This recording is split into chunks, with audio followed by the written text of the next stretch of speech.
The Secret Life of the Kings of Versailles, Bedtime Script. What's up, everyone? Tonight, we're stepping through the gilded gates of Versailles, where power wore silk stockings and revolution whispered through marble halls. You're about to discover the intimate secrets of French royalty, the kind of stories that textbooks conveniently forget to mention. We'll explore how a simple hunting lodge became the world's most notorious palace, where every room held a scandal and every courtier carried a dagger wrapped in velvet. So before you get comfortable, like and subscribe, but only if you truly enjoy what I do here. These stories take time to research, and your support helps me keep digging through dusty archives to bring you the secrets that make history come alive. I'd love to know where you're joining me from tonight. Drop a comment with your city and current time. Are you listening from a cozy apartment in Tokyo at 2 a.m., or maybe catching this during a late evening in London? There's something magical about sharing these stories across time zones, all of us connected by curiosity about the past. Now turn off the lights, maybe switch on a fan for that gentle background sound, and let's begin our journey tonight. The morning sun filters through the tall windows of the king's chamber, casting long shadows across the ornate parquet floor. You stand silently in the corner, watching as one of history's most elaborate theatrical performances begins. The Lever du Roi, the King's Awakening Ceremony. It's 8 a.m. on a Tuesday in 1685, and you're about to witness something that would make modern morning routines look positively primitive. Louis XIV stirs beneath sheets of the finest Flemish linen, embroidered with golden fleur-de-lis. The bed itself is a masterpiece of craftsmanship. Crimson velvet curtains hang from a canopy supported by 4 posts of gilded oak, each one carved with intricate scenes of military triumph. You can almost feel the weight of expectation in the air as courtiers begin to gather, their silk shoes whispering against the polished floor like conspirators sharing secrets. The first gentleman of the bedchamber approaches with practiced reverence, his movements so rehearsed they seem almost choreographed. He's followed by a parade of nobles, each one desperate to catch the king's attention, each one carrying the invisible burden of court politics on their powdered shoulders. You notice how they arrange themselves in a precise hierarchy, dukes closer to the bed, lesser nobles forming concentric circles of increasing desperation. It's like watching a very expensive, very slow-motion game of musical chairs where everyone's afraid to sit down. The king's nightshirt, and yes, even royal pajamas have a technical name, the chemise de nuit, is carefully removed by hands that have been trained for this single purpose. You watch as the keeper of the royal wardrobe presents today's chemise, made of the softest cambric and changed daily regardless of necessity. The morning air carries the scent of lavender water and something else, the faint aroma of expensive soap made from olive oil and herbs, imported at considerable expense from the Mediterranean. Louis XIV rises with the practiced grace of a man who knows he's being observed by history itself. At 47, he still possesses the bearing that earned him the nickname the Sun King, though you notice the slight stiffness in his joints that speaks to years of hunting, dancing, and the peculiar strain of being perpetually on display. His dark hair, now thinning slightly, will soon be covered by one of his magnificent wigs, a cascade of curls that adds nearly 6 inches to his height and requires its own team of specialists to maintain. The ceremony of dressing begins in earnest now, and you realize you're witnessing something that would make getting ready for the Met Gala look like a casual affair. The king's stockings, silk naturally, in a shade of cream that required 17 different dyes to achieve, are presented on a silver tray by the master of the wardrobe.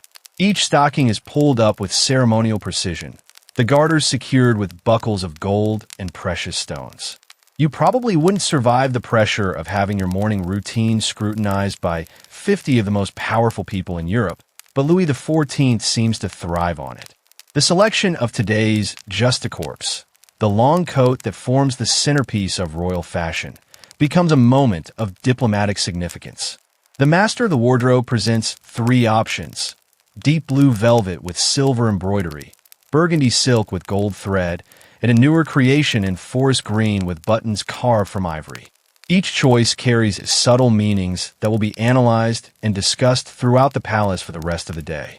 The king chooses the blue, and you watch as 20 courtiers mentally adjust their own fashion choices to complement, but never compete with, the royal selection. As the king's face is prepared for the day, a process involving rose water, powdered orris root, and a touch of rouge that would make a modern makeup artist weep with envy, you become aware of the carefully orchestrated conversations happening around you. Courtiers exchange glances that speak volumes, whispered words that carry the weight of state policy, and smiles that conceal daggers. The Duke of St. Simon, that infamous chronicler of court life, scribbles observations in his mental notebook, already composing the sardonic passages that will immortalize this morning's subtle power plays. The king's breakfast, a modest affair by Versailles standards, consisting of only 7 courses, is presented with the same ceremonial precision as a state banquet. You watch as he sips his chocolate, imported from the Spanish colonies at enormous expense, while simultaneously conducting the business of running the most powerful nation in Europe. A minister whispers updates about the ongoing construction of the palace's new wing, while another reports on the latest diplomatic correspondence for Vienna. It's multitasking at a level that would impress even the most ambitious modern executive. Historians still debate whether Louis XIV genuinely enjoyed these elaborate morning rituals or simply endured them as the price of absolute power. Some scholars argue that he found genuine pleasure in the theater of kingship, while others suggest he was trapped by the very system he had created. What's certain is that by 9:30 a.m., when the ceremony concludes and the king prepares to hold his first official audience of the day, he has already performed more acts of symbolic governance than most rulers manage in a week. The courtiers begin to disperse, carrying with them the morning's subtle messages and implications. You notice how they move, some with the satisfaction of those who caught the king's eye, others with the barely concealed disappointment of those who didn't. The morning's ritual has established not just how the king will look today, but how the entire machinery of French government will function. In a world where appearance is power and ceremony is politics, you've just witnessed the daily miracle of absolute monarchy. The transformation of a man into a symbol, of a private moment into a public sacrament. You step back in time to 1661, when Versailles was nothing more than a modest hunting lodge nestled in marshy countryside, 20 kilometers southwest of Paris. The air smells of wet earth and wild game, and you can hear the distant sound of hunting horns echoing through the forest. Louis XIV, barely 23 years old, stands on a small wooden balcony surveying the unremarkable landscape that will become the stage for his greatest performance. In his mind, he's already seeing marble where there's only mud, fountains where there are only puddles, and the most magnificent palace in Europe where there's currently just a simple brick and stone structure that his father used for weekend hunting trips. The transformation begins with dreams sketched on parchment by candlelight. Jules Hardouin-Mansett, the royal architect, spreads his plans across a rough wooden table while you watch over his shoulder. The drawings seem impossible. A palace that will house 10,000 people, gardens that will stretch to the horizon, and a hall of mirrors that will literally reflect the glory of the Sun King back at anyone brave enough to look. You can almost smell the ink as Mansett's quill scratches across the paper, each line representing millions of livres that France doesn't quite have yet. It's the kind of architectural ambition that makes modern urban planners reach for their anxiety medication. The first phase of construction consumes the countryside like a beautiful, expensive plague. You watch as armies of workers descend upon the peaceful hunting grounds. Stonemasons from every province of France, Italian marble sculptors whose grandfathers worked for the Medici, and carpenters who can make oak sing like a violin. The sound of hammers and chisels creates a symphony that will continue for decades, punctuated by the occasional creative cursing of craftsmen who are trying to make reality match the king's impossible vision. The marshes are drained, hills are leveled, and entire forests are replanted according to geometric patterns that would make a mathematician weep with joy.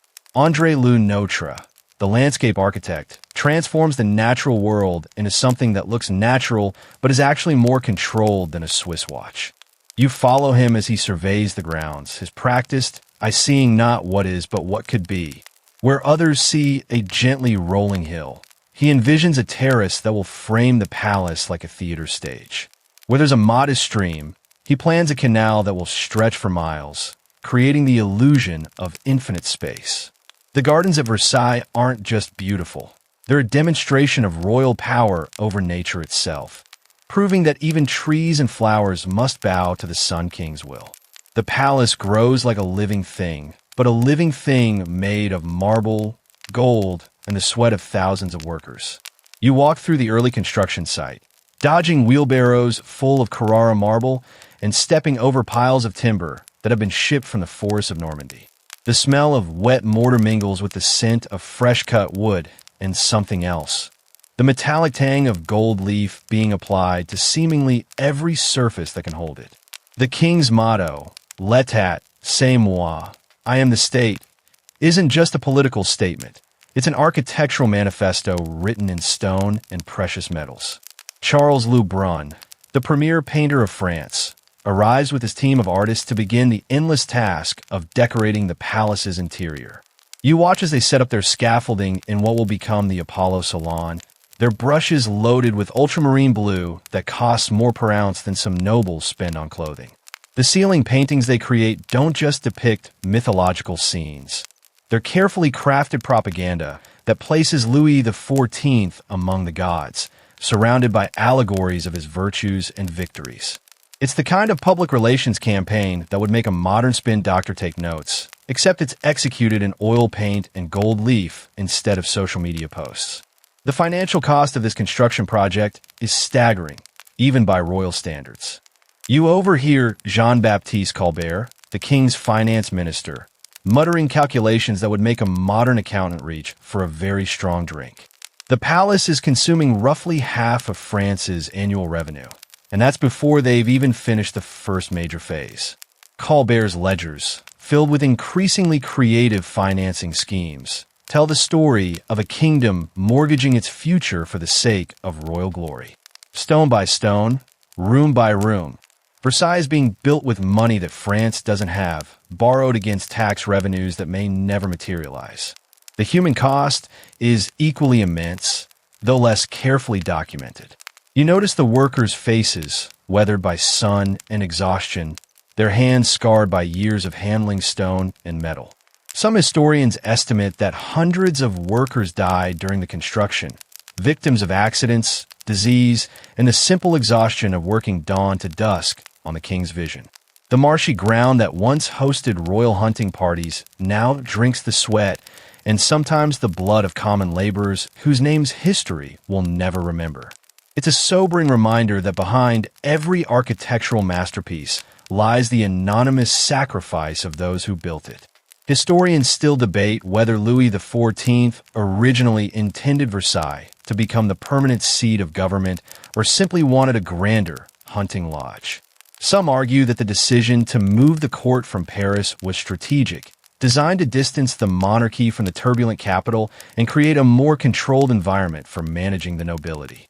Others suggest that the project grew beyond its original scope, driven by the king's perfectionism and his desire to surpass every other European palace. What's certain is that by 1670, the modest hunting lodge has disappeared entirely, swallowed by construction that shows no signs of slowing down. The palace begins to take on a life of its own, attracting artists, craftsmen, and fortune seekers from across Europe.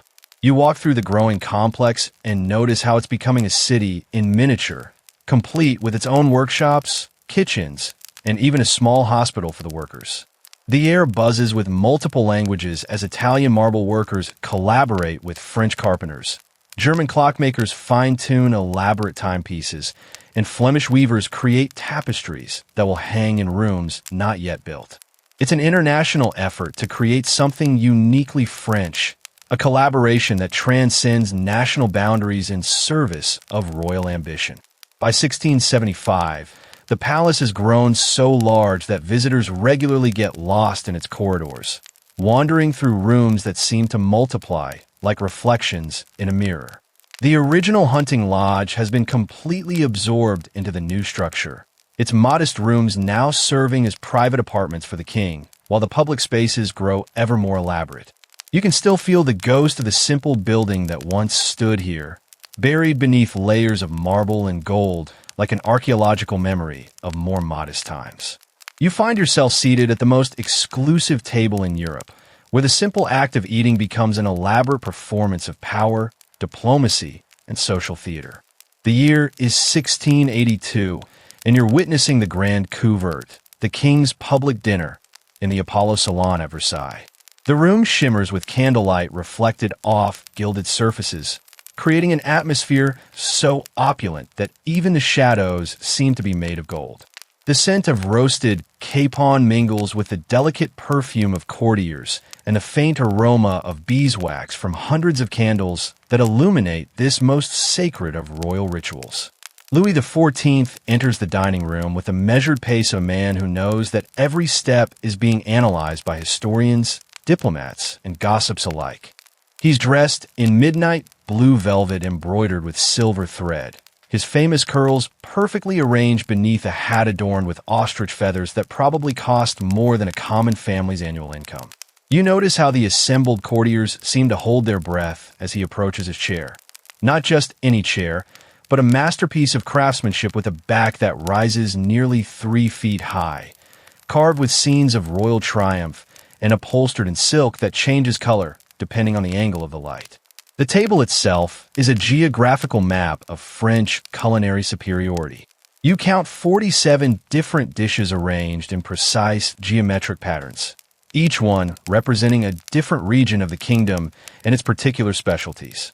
There's pâté de foie gras from Strasbourg, oysters from the Norman coast still glistening with seawater, and elaborate sugar sculptures that depict the king's recent military victories in edible form. The centerpiece is a massive silver-gilt nef, a ship-shaped vessel that holds the royal salt, napkins, and cutlery. Its miniature cannons and rigging so detailed that you could mistake it for a child's toy if you didn't know it was worth more than most chateaus. The king eats with a precision that would impress a Swiss clockmaker, each movement calculated to demonstrate royal grace while maintaining the dignity befitting the most powerful man in Europe. You watch as he uses his knife and fork, still a relatively new dining innovation that lesser nobles are frantically trying to master, to cut his meat into perfect, bite-sized pieces. The sound of silver against porcelain creates a gentle rhythm, punctuated by the soft murmur of conversation and the occasional rustle of silk as courtiers adjust their positions to better observe the royal mastication. You probably wouldn't survive the pressure of having 300 people watch you chew, but Louis XIV seems to find it as natural as breathing. The service is orchestrated with military precision by the Grand Maitre de France, who oversees an army of servants moving through the room like dancers in an elaborate ballet. Each course is announced with formal ceremony. The dish is presented first to the king for his approval before being distributed to the assembled courtiers according to strict hierarchical protocols. You notice how the Duke of Orleans, as the king's brother, receives his portions immediately after the king, while lesser nobles must wait their turn in order of precedence that can shift based on the morning's political winds. The conversation flows like expensive wine, touching on subjects that range from the latest philosophical treatises to subtle inquiries about military campaigns. You listen as the king discusses the ongoing construction of the palace's new wing with the same attention he gives to reports about Spanish troop movements along the Pyrenees. Every topic becomes a matter of state when discussed at the royal table, and you realize that you're witnessing diplomacy conducted through the language of gastronomy. A compliment about the sauce might actually be a comment on trade relations with Italy, while praise for the wine selection could signal approval of a proposed alliance with Germany. The Queen, Marie Therese, sits to the king's right, her Spanish heritage evident in the way she handles the exotic foods that have been specially prepared to honor her homeland. You watch as she delicately tastes a dish of chocolate-scented fowl, a culinary creation that represents the latest fusion of European and New World flavors. Her presence at the table is both ceremonial and political, a living reminder of the marriage alliance that helped secure peace between France and Spain, even as her quiet dignity suggests the personal cost of such diplomatic arrangements. The kitchen staff, working in underground chambers that resemble the engine room of a great ship, perform miracles of timing and logistics to ensure that each dish arrives at the perfect temperature. You can almost hear the controlled chaos below, the clash of copper pots, the shouted orders of the head chef, and the constant movement of servants carrying silver platters through corridors designed specifically for the transportation of royal meals. The famous chef Francois Vattel, who died by his own hand rather than serve an imperfect meal, has become a legend that haunts these kitchens, a reminder that culinary perfection at Versailles is literally a matter of life and death. The wine service deserves its own chapter in the history of diplomatic protocol. The king's sommelier, a man whose palate is insured like a Stradivarius violin, presents each bottle with the ceremony normally reserved for signing treaties. You watch as he tastes the king's wine first, not just for quality, but to ensure it hasn't been poisoned, a practical precaution that adds a note of danger to every meal. The wines themselves represent a tour of French viticulture. Burgundy for the main courses, champagne for the celebration toasts, and sweet wines from the Loire Valley to accompany the elaborate desserts that will conclude this 3-hour performance. Historians still debate whether these public meals were designed primarily to demonstrate royal magnificence or to provide opportunities for informal diplomacy. Some scholars argue that the grand couvert served as a kind of daily court session, where the king could observe the behavior of his nobles and they could compete for his attention through their knowledge of proper etiquette. Others suggest that the meals were elaborate distractions, designed to keep the nobility busy with ritual while the real business of government was conducted elsewhere. The dessert course transforms the dining room into something resembling a Baroque fantasyland. You watch as servants present towering pyramids of sugared fruits, elaborate pastries shaped like architectural monuments, and ice creams, a new invention that requires a small army of servants to churn constantly in the palace's ice houses. The piece de resistance is a sugar sculpture of the palace itself, complete with tiny marzipan courtiers and chocolate fountains that actually flow. It's the kind of dessert that makes modern pastry chefs weep with professional envy, though you can't help but notice that it's almost too beautiful to eat, which is probably the point. As the meal concludes and the king rises from his chair, you realize that you've witnessed more than just dinner. You've observed the daily renewal of royal authority through the medium of food. Every course has been a demonstration of France's wealth. Every bite a reminder of the king's power to command resources from across his kingdom and beyond. The empty plates and satisfied courtiers represent successful diplomacy, while the elaborate service has provided employment for hundreds of workers whose livelihoods depend on maintaining this system of organized extravagance. You slip through the silk-draped corridors of Versailles in 1745, following the rustle of taffeta and the soft click of jeweled heels on marble floors. The woman ahead of you moves with the practiced grace of someone who has learned to navigate the treacherous waters of court politics while making it look effortless. This is Jean Antoinette Poisson, though history will remember her as Madame de Pompadour, the bourgeois daughter of a disgraced financier who will become the most powerful woman in France through nothing more than wit, charm, and an almost supernatural understanding of what makes powerful men tick. The scent of jasmine perfume trails behind her as she glides through the palace, her rose-colored silk gown catching the light from crystal chandeliers that seem to sparkle in response to her presence. You notice how other courtiers part before her like water before the bow of a ship, their eyes following her movement with a mixture of admiration and barely concealed envy. At 24, she possesses the kind of beauty that painters spend their entire careers trying to capture. Not just physical attractiveness, but an inner radiance that seems to illuminate everything around her. It's the kind of magnetism that makes kings forget about protocol and queens reach for their rosary beads. She pauses at the entrance to the king's private study, her fingers drumming a nervous rhythm against the leather-bound book she carries, Voltaire's latest philosophical treatise, marked with her own marginal notes in elegant script. This is no ordinary royal mistress preparing for a romantic encounter.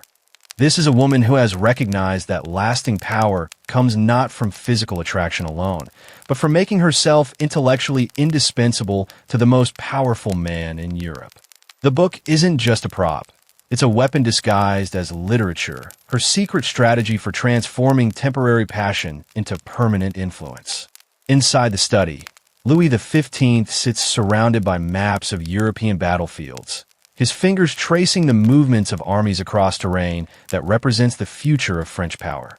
He's 45 years old, handsome in a way that only absolute monarchs can be, but you can see the weight of kingship in the slight slump of his shoulders and the way his eyes seem to look through rather than at the people around him. The burden of ruling 60 million subjects has aged him beyond his years, and you sense that he's desperately searching for something or someone who can help him remember what it feels like to be human rather than merely royal. When Madame de Pompadour enters, the transformation is immediate and almost magical. The king's posture straightens, his eyes brighten, and suddenly the room seems to vibrate with an energy that has nothing to do with political power and everything to do with the kind of connection that makes people forget about everything else. She doesn't curtsy with the exaggerated deference of other courtiers. Instead, she offers a slight nod that suggests equality rather than subservience. It's a calculated risk that could result in immediate banishment, but she's read the king's character with the precision of a master chess player, and she knows that what he craves most is not another person who fears him, but someone who can meet him as an equal. Their conversation flows like wine at a private dinner party, touching on subjects that range from the latest scientific discoveries to the philosophical implications of religious tolerance. You listen as she discusses the writings of Montesquieu with the same passion that other royal mistresses might reserve for discussing jewelry, her voice carrying the musical quality of someone who has trained herself to make even the most complex ideas sound like poetry. The king leans forward, genuinely engaged for perhaps the first time in months, his political concerns momentarily forgotten in the face of intellectual stimulation that feeds his mind as much as his heart. The secret to her success lies not in what she says, but in how she listens. You watch as she responds to the king's concerns about the ongoing war of Austrian succession with thoughtful questions that demonstrate both her understanding of military strategy and her ability to see connections that others miss. When he mentions his frustration with the latest diplomatic correspondence from Vienna, she suggests a subtle shift in approach that reveals her instinctive grasp of international relations. She's not trying to govern France directly. She's far too intelligent for such obvious overreach. But she's positioning herself as the person the king turns to when he needs to think through complex problems. The physical space around them seems to respond to their connection. The afternoon light streaming through the tall windows creates a golden halo around her auburn hair, while the Persian carpets beneath their feet muffle their footsteps and create an atmosphere of intimate conspiracy. You notice how she's arranged herself in the chair, not sprawling with the casual arrogance of someone who takes her position for granted, but sitting with the alert posture of someone who knows that every moment must be earned and every conversation could be her last opportunity to prove her worth. Her influence extends far beyond the king's private chambers, though she's careful to exercise it with the subtlety of a master diplomat. You follow her as she moves through the palace's social spaces, watching how she uses her position to patronize artists, writers, and philosophers who will help shape French culture for generations to come. She's not just collecting expensive trinkets. She's building a legacy, using royal funds to support the kind of intellectual and artistic projects that will outlast any individual reign. It's the kind of long-term thinking that makes modern political strategists look like amateur hour. Historians still debate whether Madame de Pompadour's influence on French policy was ultimately beneficial or harmful to the kingdom. Some argue that her support for intellectual freedom and artistic innovation helped create the cultural flowering that made 18th century France the envy of Europe. Others suggest that her expensive tastes and political meddling contributed to the financial crisis that would eventually lead to revolution. What's undeniable is that she transformed the role of royal mistress from temporary entertainment to permanent institution, creating a position of unofficial power that would influence French politics for decades to come. The evening light begins to fade, as you watch her prepare for the night's entertainment. A private concert featuring composers she is personally commissioned to create music that reflects her own sophisticated tastes. She moves through her preparations with the methodical precision of someone who knows that maintaining power requires constant performance. But you can see in her eyes the satisfaction of someone who has successfully transformed herself from provincial nobody into European somebody. It's the kind of personal reinvention that would make modern self-help gurus weep with professional envy, accomplished through nothing more than intelligence, determination, and an almost supernatural ability to make herself indispensable to the right person at the right moment. You find yourself in the Salon of Venus on a crisp autumn evening in 1698, surrounded by a forest of silk fans that flutter like exotic butterflies in the candlelight. The air shimmers with unspoken conversations, and you're about to learn the most sophisticated language never taught in any academy. The intricate code of accessories that can topple ministers, start wars, or save lives with nothing more than a graceful gesture. Welcome to Versailles, where your choice of gloves could determine whether you wake up tomorrow in your own bed or in the Bastille. The Duchesse de Bourgogne glides past you, her ivory fan decorated with painted scenes of pastoral romance. But you notice how she holds it, not casually, but with the precision of someone sending a coded message to the Spanish ambassador across the room. The way she snaps it shut against her left palm means, "I have information," while the subtle flutter near her heart suggests romantic intrigue. You're witnessing a conversation that could reshape European alliances, conducted entirely through the manipulation of painted silk and carved ivory. It's like watching international diplomacy performed by butterflies, if butterflies wore diamonds, and could have you executed. The language of fans alone contains more than 50 distinct signals, each one as carefully codified as any diplomatic treaty. You watch as the Marquise de Maintenon, the king's morganatic wife, though officially just his spiritual advisor, uses her black lace fan to conduct an entire political strategy session without speaking a word. A slow wave means be patient, while rapid fanning near the face indicates urgent action required. The way she rests it against her right cheek while looking toward the king's apartments clearly signals the king is in a favorable mood for requests. Information that sends a ripple of subtle movement through the assembled courtiers as they adjust their evening plans accordingly. But fans are only part of this elaborate system of silent communication. You notice how the ladies arrange their gloves, kid leather in various shades that might seem purely decorative to casual observers, but actually represent a complex hierarchy of availability, political allegiance, and social intention. Cream-colored gloves signal openness to new alliances, while deep burgundy indicates firm loyalty to existing arrangements. When the Comtesse de Polignac slowly removes her left glove while maintaining eye contact with the Duke of St. Simon, she's essentially saying, "I'm willing to discuss changing sides," a message that could destabilize the entire court if intercepted by the wrong eyes. The positioning of jewelry creates another layer of this visual vocabulary. You watch as women touch their pearl necklaces, adjust their diamond earrings, or fidget with their ruby brooches in patterns that seem random but actually convey specific meanings to those trained to read them. A hand resting on a sapphire pendant means, "I need to speak privately," while fingers drumming against an emerald bracelet suggests, "I have dangerous information." The Duchess of Orleans absently plays with her famous strand of black pearls, a gift from the Queen of Spain, and you realize she's actually conducting a careful negotiation about grain imports with the Portuguese minister, using nothing but the rhythm of her fingers against precious stones. The men's accessories participate in this silent symphony as well, though their signals tend to be more subtle and therefore more dangerous. You notice how the Duke of Vendôme adjusts his sword hilt, not from habit, but to indicate his military support for whatever proposal is currently being discussed through fan language across the room. The way he positions his snuff box on the marble table near his elbow suggests, "I have funds available for this venture," while the angle of his hat feather indicates whether he considers the risk acceptable or potentially catastrophic. It's a system that would make modern intelligence agencies weep with professional envy if they could figure out how to recruit accessories as secret agents.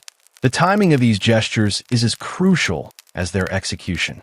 You watch as conversations develop across the room like elaborate dance choreographies, with participants waiting for precisely the right moment to deploy their accessory-based responses. The Marquise de Pompadour, not yet arrived at court, but her predecessor in the art of coded communication, would later perfect this system to such a degree that she could conduct entire cabinet meetings through strategic fan work, leaving official ministers wondering how decisions have been made without their input. Historians still debate whether this elaborate system of nonverbal communication developed organically from court etiquette or was deliberately created as a form of resistance to royal surveillance. Some scholars argue that courtiers needed ways to communicate sensitive information without being overheard by the king's extensive network of spies, while others suggest that the complexity of court life simply demanded more sophisticated forms of social interaction than speech alone could provide. What's certain is that mastering this language became essential for anyone hoping to survive, much less thrive, in the rarefied atmosphere of Versailles. The consequences of misreading these signals could be severe, sometimes fatally so. You witness a minor drama unfold as a young courtier, newly arrived from the provinces, misinterprets the Countess of Toulouse's fan gesture and approaches her at entirely the wrong moment with a request for her husband's support. The resulting social disaster, visible in the subtle stiffening of shoulders around the room and the almost imperceptible shift in conversation patterns, will effectively end his court career before it properly begins. It's the kind of mistake that makes you grateful for modern communication methods, where the worst consequence of misunderstanding is usually just an awkward text message rather than social exile. The maintenance of these accessory codes requires constant vigilance and regular updates. You notice how certain gestures gradually shift in meaning as political circumstances change, and how new signals emerge to address contemporary situations. The introduction of Chinese porcelain snuff boxes, for instance, creates an entirely new category of luxury communication tools, while changes in military fashion require corresponding adjustments to sword-based signals. It's like watching a living language evolve in real time. Except this language is spoken through objects rather than words, and its grammar is written in the consequences of political miscalculation. As the evening progresses and the candlelight deepens the shadows between conversations, you realize that you're witnessing more than just an elaborate social ritual. This intricate system of coded communication represents a form of collective resistance to absolute power, a way for courtiers to maintain some degree of private thought and independent action even under the most intensive royal surveillance. Every fan flutter and glove adjustment is a small assertion of personal agency in a world where individual will have supposedly been completely subordinated to royal command. You step into the gardens of Versailles on a misty morning in 1683, where nature has been taught to speak French, and every blade of grass knows its place in the grand design of royal power. The air carries the scent of lavender and boxwood, carefully pruned into geometric perfection, while the sound of your footsteps on gravel paths creates a gentle rhythm that harmonizes with the distant splash of fountains. This is André Le Nottre's masterpiece, a landscape where trees have been transformed into living architecture and flowers bloom according to mathematical principles that would make Euclid himself reach for his compass. The grand perspective stretches before you like a green carpet unrolled for the pleasure of gods, its perfectly straight lines extending toward a horizon that seems to bend to royal will. You walk along the central axis, marveling at how Le Nottre has created the illusion of infinite space using nothing more than clever grading, strategic tree placement, and an almost supernatural understanding of how the human eye processes distance. The perspective draws your gaze inexorably toward the Grand Canal, that magnificent waterway that stretches for nearly 2 kilometers and reflects the sky so perfectly that you sometimes can't tell where heaven ends and earth begins. It's the kind of optical trick that makes modern landscape architects weep into their sustainable gardening manuals. The Parterre de Lat one spreads beneath you like an enormous Persian carpet made of living plants, Its intricate patterns of colored sand, crushed brick, and carefully maintained grass, creating designs so complex that they can only be fully appreciated from the palace's upper windows. You notice how the gardeners move through these geometric beds like priests tending a sacred altar. Their movements precise and reverent as they maintain patterns that must look perfect from above while remaining completely incomprehensible to anyone walking among them. Each swirl of boxwood represents hours of meticulous clipping, while the seasonal flower displays require a level of horticultural planning that rivals military campaign logistics. The fountains provide the garden's heartbeat, their rhythmic splashing creating a constant musical backdrop that masks conversations and provides acoustic privacy for the diplomatic strolls that unfold along these manicured paths. You pause beside the Apollo fountain, watching as bronze horses emerge from artificial waves in eternal celebration of the Sun King's mythological alter ego. The engineering required to maintain water pressure throughout the garden system is staggering. Underground pipes, hidden reservoirs, and pump houses that operate with clockwork precision to ensure that every jet of water performs exactly as intended. Louis XIV himself reportedly spent hours fine-tuning the fountain displays, personally adjusting nozzle angles to achieve the perfect balance of height, spread, and musical tone. The orange grove creates its own microclimate of Mediterranean luxury in the French countryside, where hundreds of citrus trees spend their winters in specially designed greenhouses before emerging each spring to perfume the air with blossoms that remind everyone of the king's international reach. You breathe in the sweet scent of orange flowers mixed with the earthy aroma of carefully tended soil, while gardeners move between the trees like dancers in an agricultural ballet. The trees themselves are political statements, expensive imports that demonstrate royal wealth, while their golden fruit provides symbolic references to the Sun King's celestial associations. It's the kind of agricultural showmanship that would make modern farmers question their career choices, though probably not as much as the annual budget for tree maintenance. The bosquets, those intimate garden rooms hidden within walls of perfectly trimmed hedges, offer spaces for the kind of private conversations that shape European politics. You duck into the bosquet of the chestnut trees, where the filtered green light creates an atmosphere of conspiracy and romance in equal measure.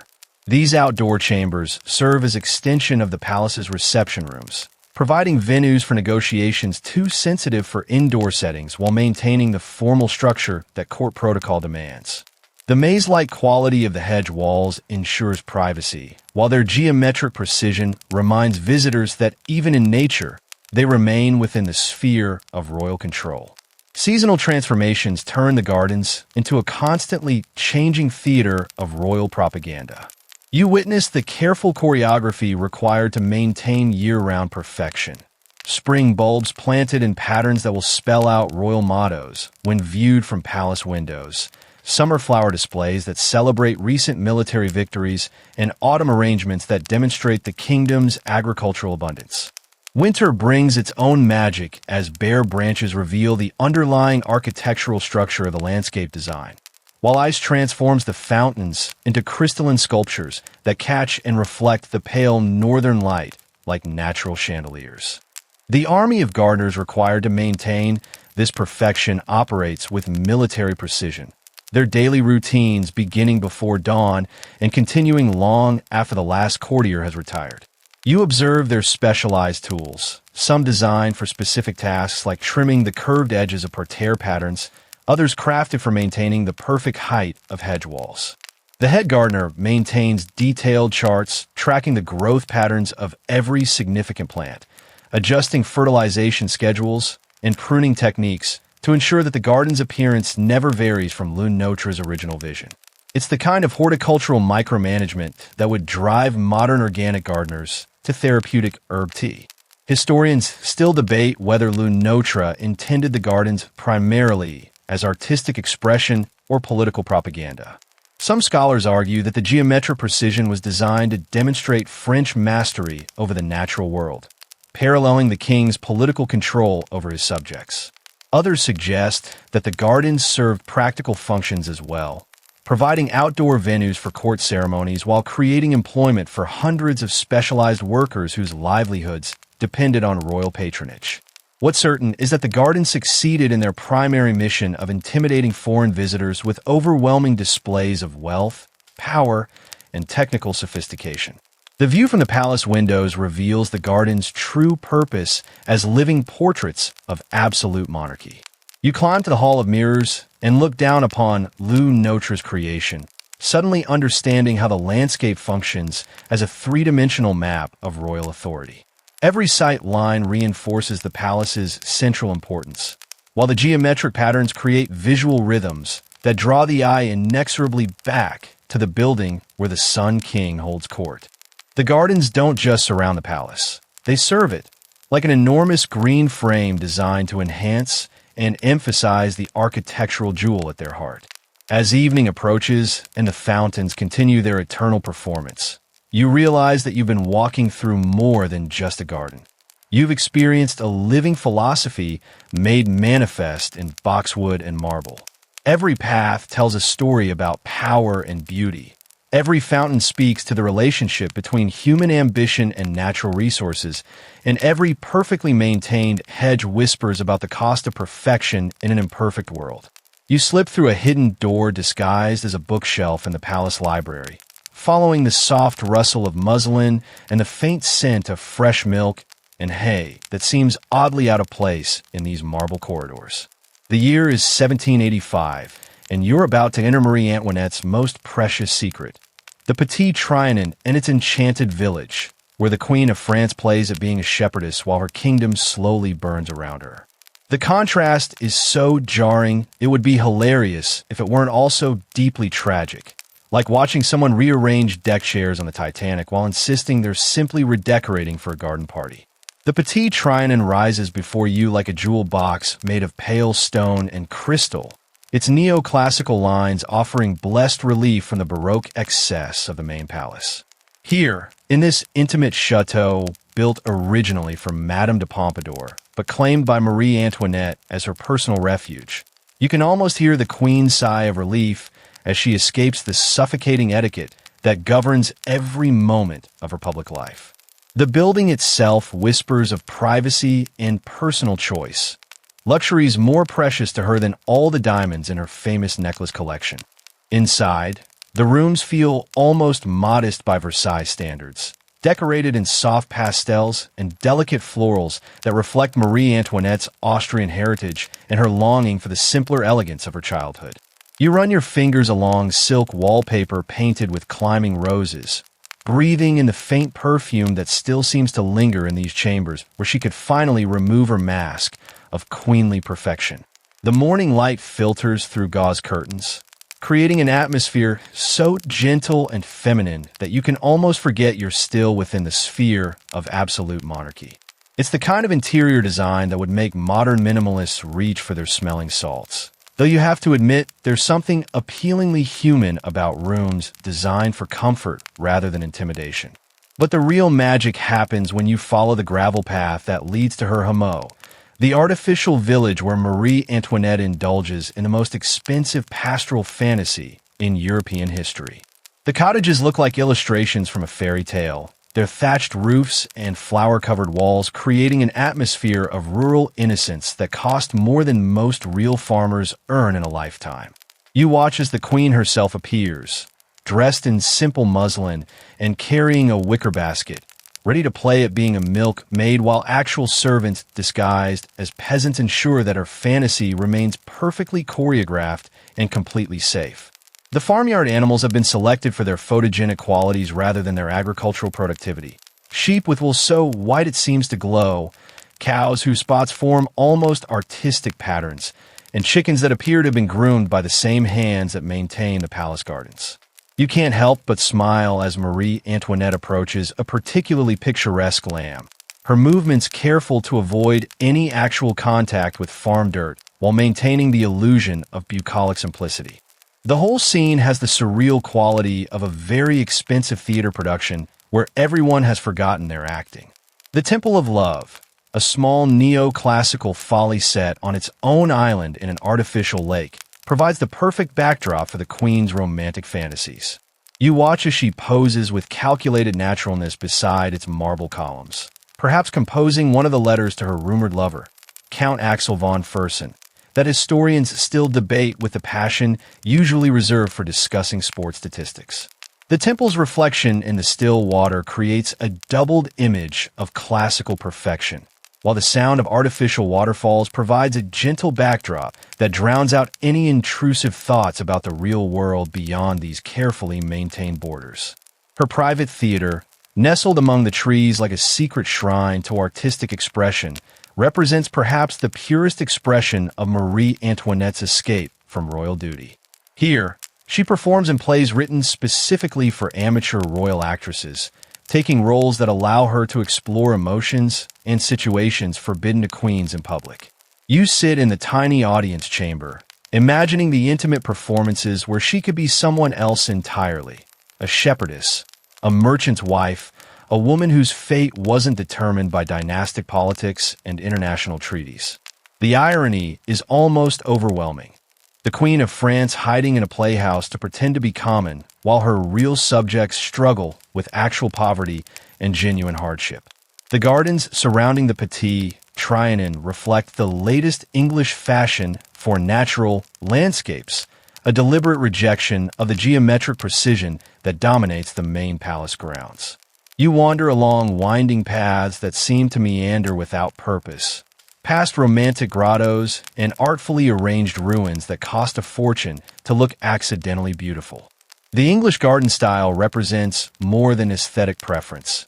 It symbolizes Marie Antoinette's rejection of the French court's obsession with formal control and rigid hierarchy. Unfortunately, it also demonstrates her complete disconnection from the financial realities facing her husband's government, as these simple pleasures consume resources that could have fed entire provinces. Historians still debate whether Marie Antoinette's retreat to the Petit Trianon represented healthy self-care or dangerous political negligence.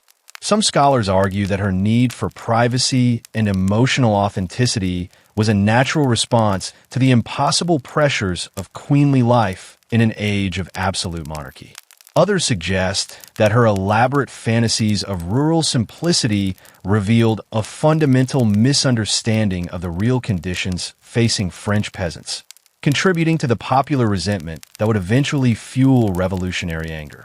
What's undeniable is that the contrast between her artificial village and the genuine poverty existing just miles away created an optical illusion that would prove politically catastrophic.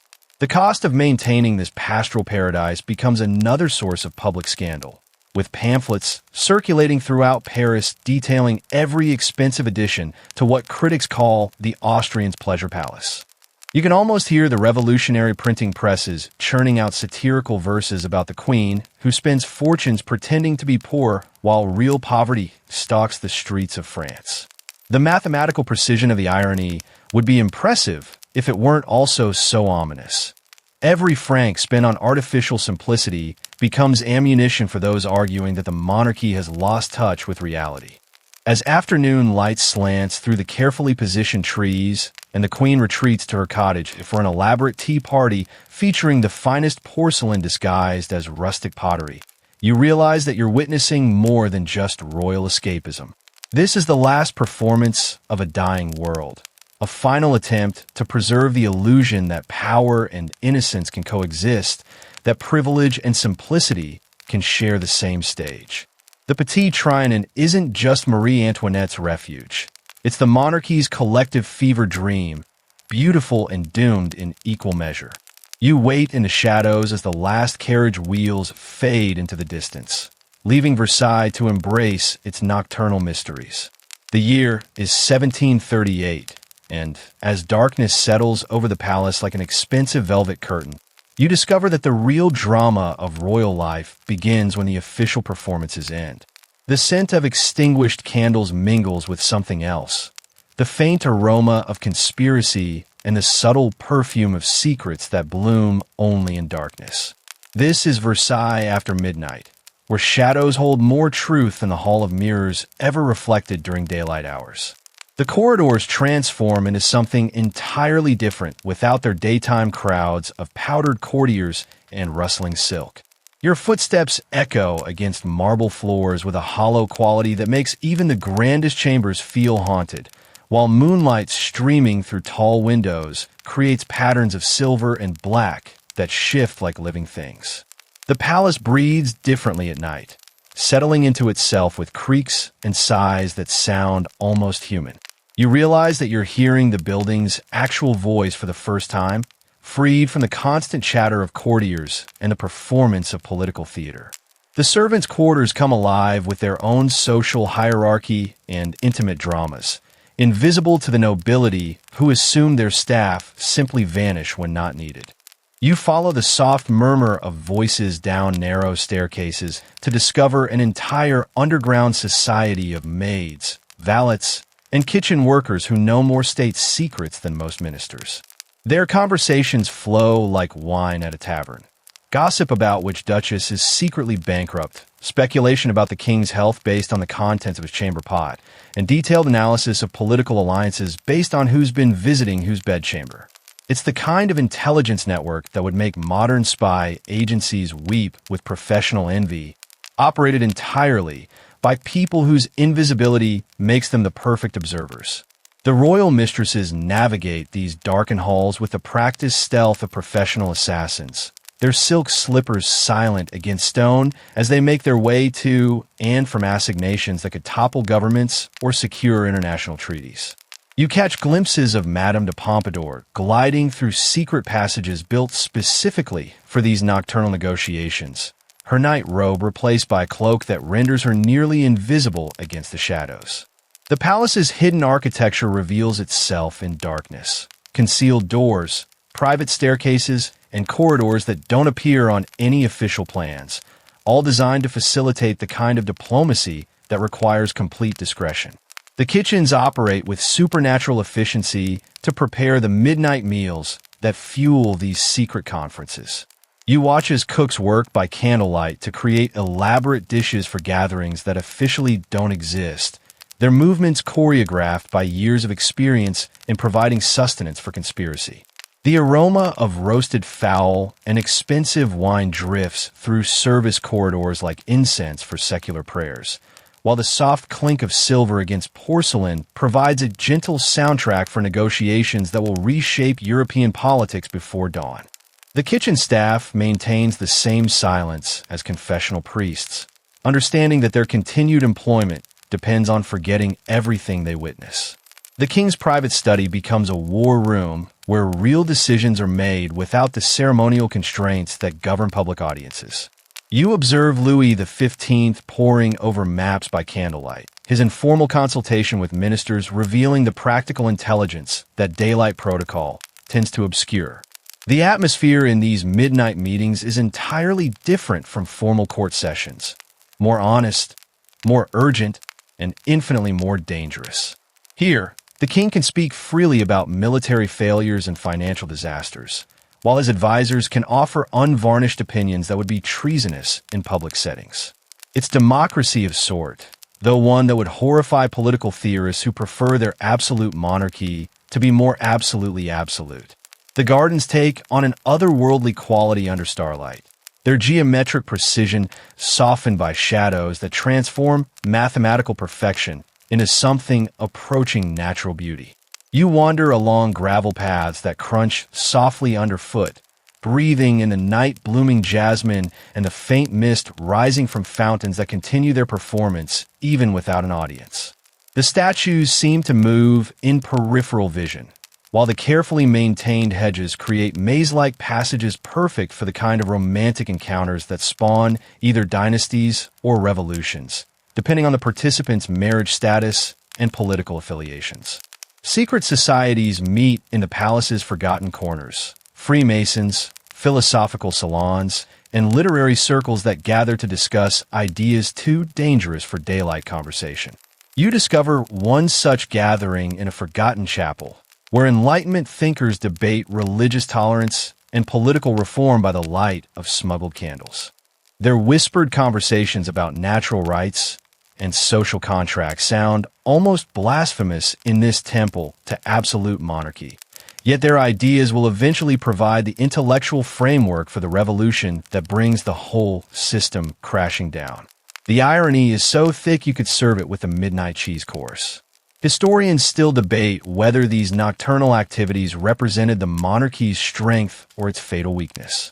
Some scholars argue that the informal nature of nighttime governance allowed for more flexible and responsive decision-making than the rigid protocols of official court life.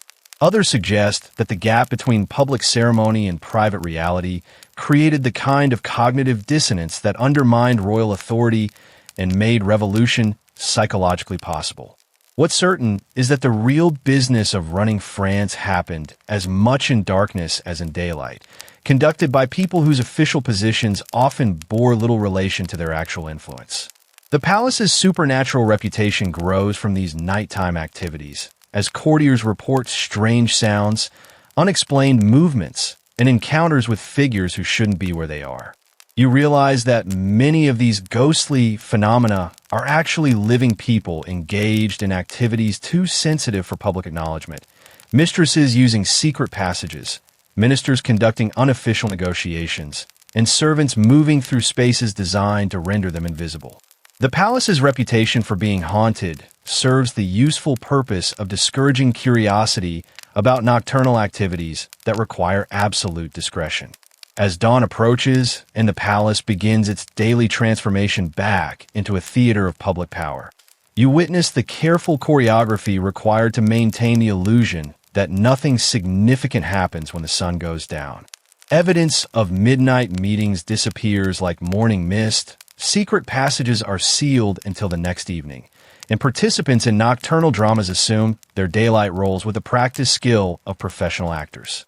The night's conspiracies, romances, and negotiations fade into memory, leaving only the faintest trace of expensive perfume and the soft echo of silk against marble to suggest that anything extraordinary occurred in this most extraordinary of palaces.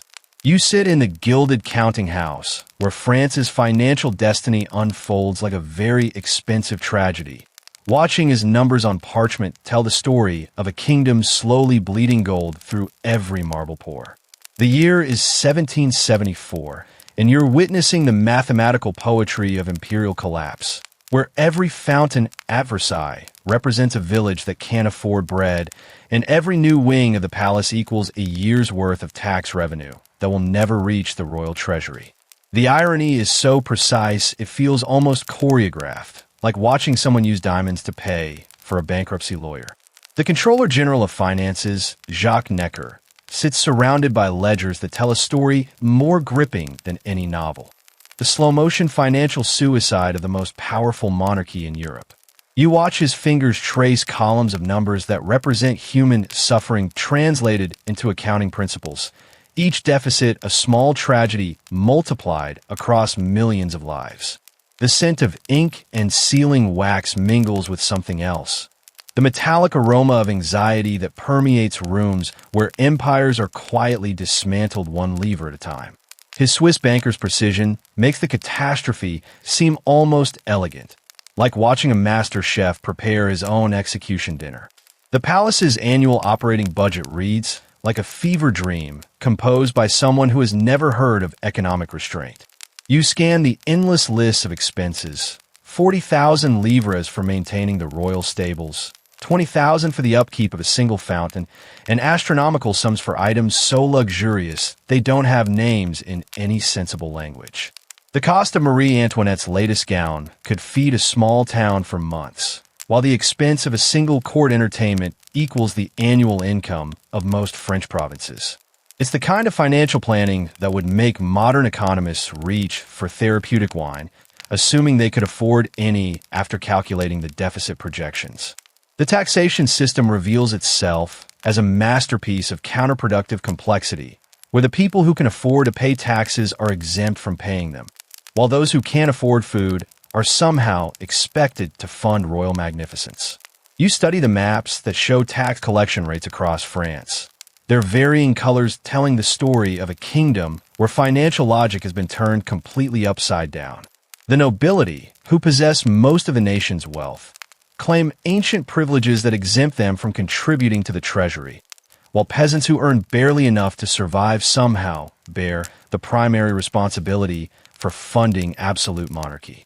The mathematical absurdity is so complete it almost seems intentional, like a practical joke played by economic theorists who hate happy endings. The American Revolution appears in these ledgers as a particularly expensive form of anti-British therapy. Where France spends money, it doesn't have to support a colonial rebellion that will eventually inspire French revolutionaries to overthrow their own government. You trace the financial flows that fund Washington's army while simultaneously bankrupting Louis XVI treasury, creating a delicious irony that would be hilarious if it weren't also tragic. French gold pays for American independence, while French subjects remain enslaved to a tax system that grows more oppressive each year. The accountants responsible for these calculations must have developed the kind of professional gallows humor that comes from watching your own country commit elaborate financial suicide. The palace's construction costs continue to escalate, even as the kingdom's ability to pay for them collapses, creating a feedback loop of architectural ambition and fiscal impossibility. You walk through rooms that cost more to heat than most families spend on housing, past windows whose glass represents the annual income of entire villages. The mirror gallery alone consumed enough resources to build a small city, while the gardens require an army of gardeners whose wages could support several regiments of actual soldiers. Every beautiful detail represents money that could have addressed real problems, but instead was transformed into decorative statements about royal magnificence. The bond market begins to reflect growing skepticism about France's ability to service its mounting debt, with interest rates climbing steadily as lenders demand higher premiums for the privilege of funding royal excess. You observe the delicate negotiations between royal representatives and international bankers, where diplomatic language barely conceals the growing desperation on both sides. French government bonds, once considered among Europe's safest investments, now trade at discounts that reflect market awareness of the kingdom's fundamental insolvency. The numbers don't lie, even when the politicians prefer creative interpretation over mathematical honesty. Historians still debate whether France's financial crisis was primarily caused by royal extravagance or by the structural inefficiencies of the Ancien Regime's tax system. Some scholars argue that the American Revolution's costs pushed an already strained system beyond its breaking point, while others suggest that the monarchy's spending habits had created an unsustainable fiscal trajectory decades before the colonial war began. What's undeniable is that the palace at Versailles became a powerful symbol of royal priorities that seemed increasingly disconnected from national needs, its golden splendor serving as a constant reminder of resources that could have been deployed more productively. The economic theories that might have saved the monarchy circulate in Parisian salons and academic discussions, but never quite penetrate the palace walls where financial decisions are actually made. You eavesdrop on conversations between physiocrats and reform-minded ministers, their proposals for tax reform and economic modernization falling on ears that prefer familiar luxury to untested efficiency.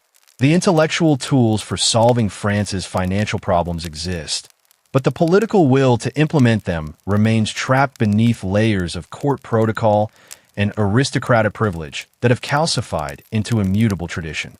The regional intendants send increasingly urgent reports about tax collection difficulties, their dispatches painting a picture of a kingdom where royal authority ends at the palace gates and begins again only when backed by military force. You read correspondence that describes tax riots, empty provincial treasuries, and local officials who can no longer distinguish between legitimate royal demands and impossible mathematical fantasies. The gap between Versailles and the rest of France has become so wide that they might as well be different countries, governed by entirely different economic principles and inhabited by people who share nothing except nominal citizenship. As you leave the counting house with its piles of unpayable bills and its ledgers full of impossible numbers, you realize that you've witnessed more than just financial mismanagement.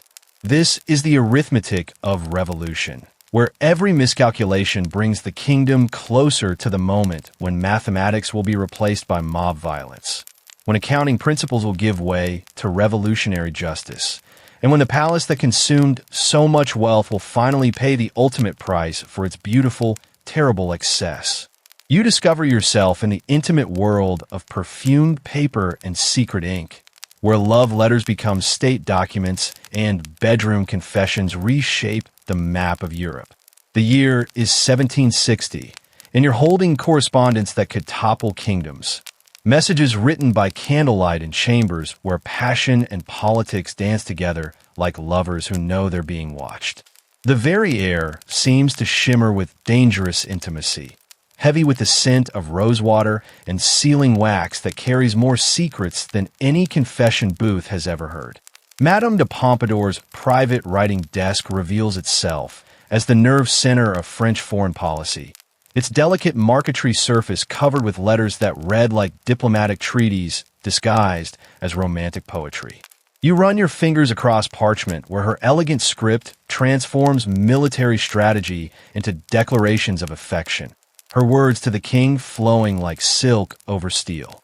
Each letter represents hours of careful composition, where every phrase serves multiple purposes, expressing genuine emotion while simultaneously advancing political agendas that will determine which armies march where and which treaties get signed in distant capitals. It's the kind of multitasking that would make modern international relations experts reach for their diplomatic immunity cards. The Duke of Choiseul's correspondence with his various mistresses reads like a masterclass in using pillow talk to extract state secrets. His romantic missives carefully crafted to gather intelligence about Spanish military preparations while maintaining the appearance of genuine passion. You watch as he composes a letter to the Countess de Brionne, his quill dancing across paper as he weaves requests for information about Austrian troop movements into protestations of undying love. The mathematics of seduction become the algebra of espionage, where emotional manipulation serves strategic purposes that extend far beyond the bedroom. The poor countess probably thinks she's receiving romantic attention when she's actually participating in international intelligence gathering. Marie Antoinette's secret correspondence with Count Axel von Fersen reveals the dangerous intersection of personal desire and political catastrophe, their passionate exchanges providing evidence that will later be used to destroy her reputation and justify her execution. You decipher the coded language they use to discuss everything from military affairs to their plans for clandestine meetings, their romantic cipher system sophisticated enough to baffle royal censors while transparent enough to later damn them both. The irony is almost overwhelming. Love letters that were meant to preserve their relationship ultimately become the evidence that destroys their lives. Their passion literally writes their death warrants, one tender phrase at a time. The postal system at Versailles operates as a sophisticated intelligence network where every letter is potentially intercepted, copied, and analyzed by teams of secretaries whose job is to transform private correspondence into state intelligence. You observe the midnight operations in the postal office, where skilled clerks steam open seals with the precision of surgeons, copy sensitive passages with the speed of professional scribes, and reseal letters so perfectly that recipients never suspect their intimate thoughts have been shared with the king's spymaster. The whole system represents surveillance technology that would impress modern intelligence agencies, operated entirely with sealing wax and patience. The language of love becomes a diplomatic vocabulary, where declarations of passion carry specific political meanings understood by those trained to read between the lines of romantic correspondence. You study the coded phrases that transform innocent endearments into policy directives. My heart burns for you means increase military spending, while I dream of our next meeting signals prepare for negotiations with Austria.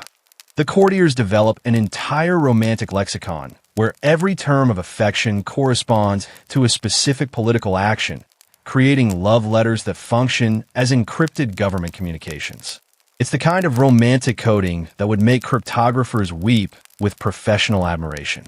The preservation of these letters creates its own form of political vulnerability, as collections of intimate correspondence become potential weapons in the hands of enemies or blackmailers.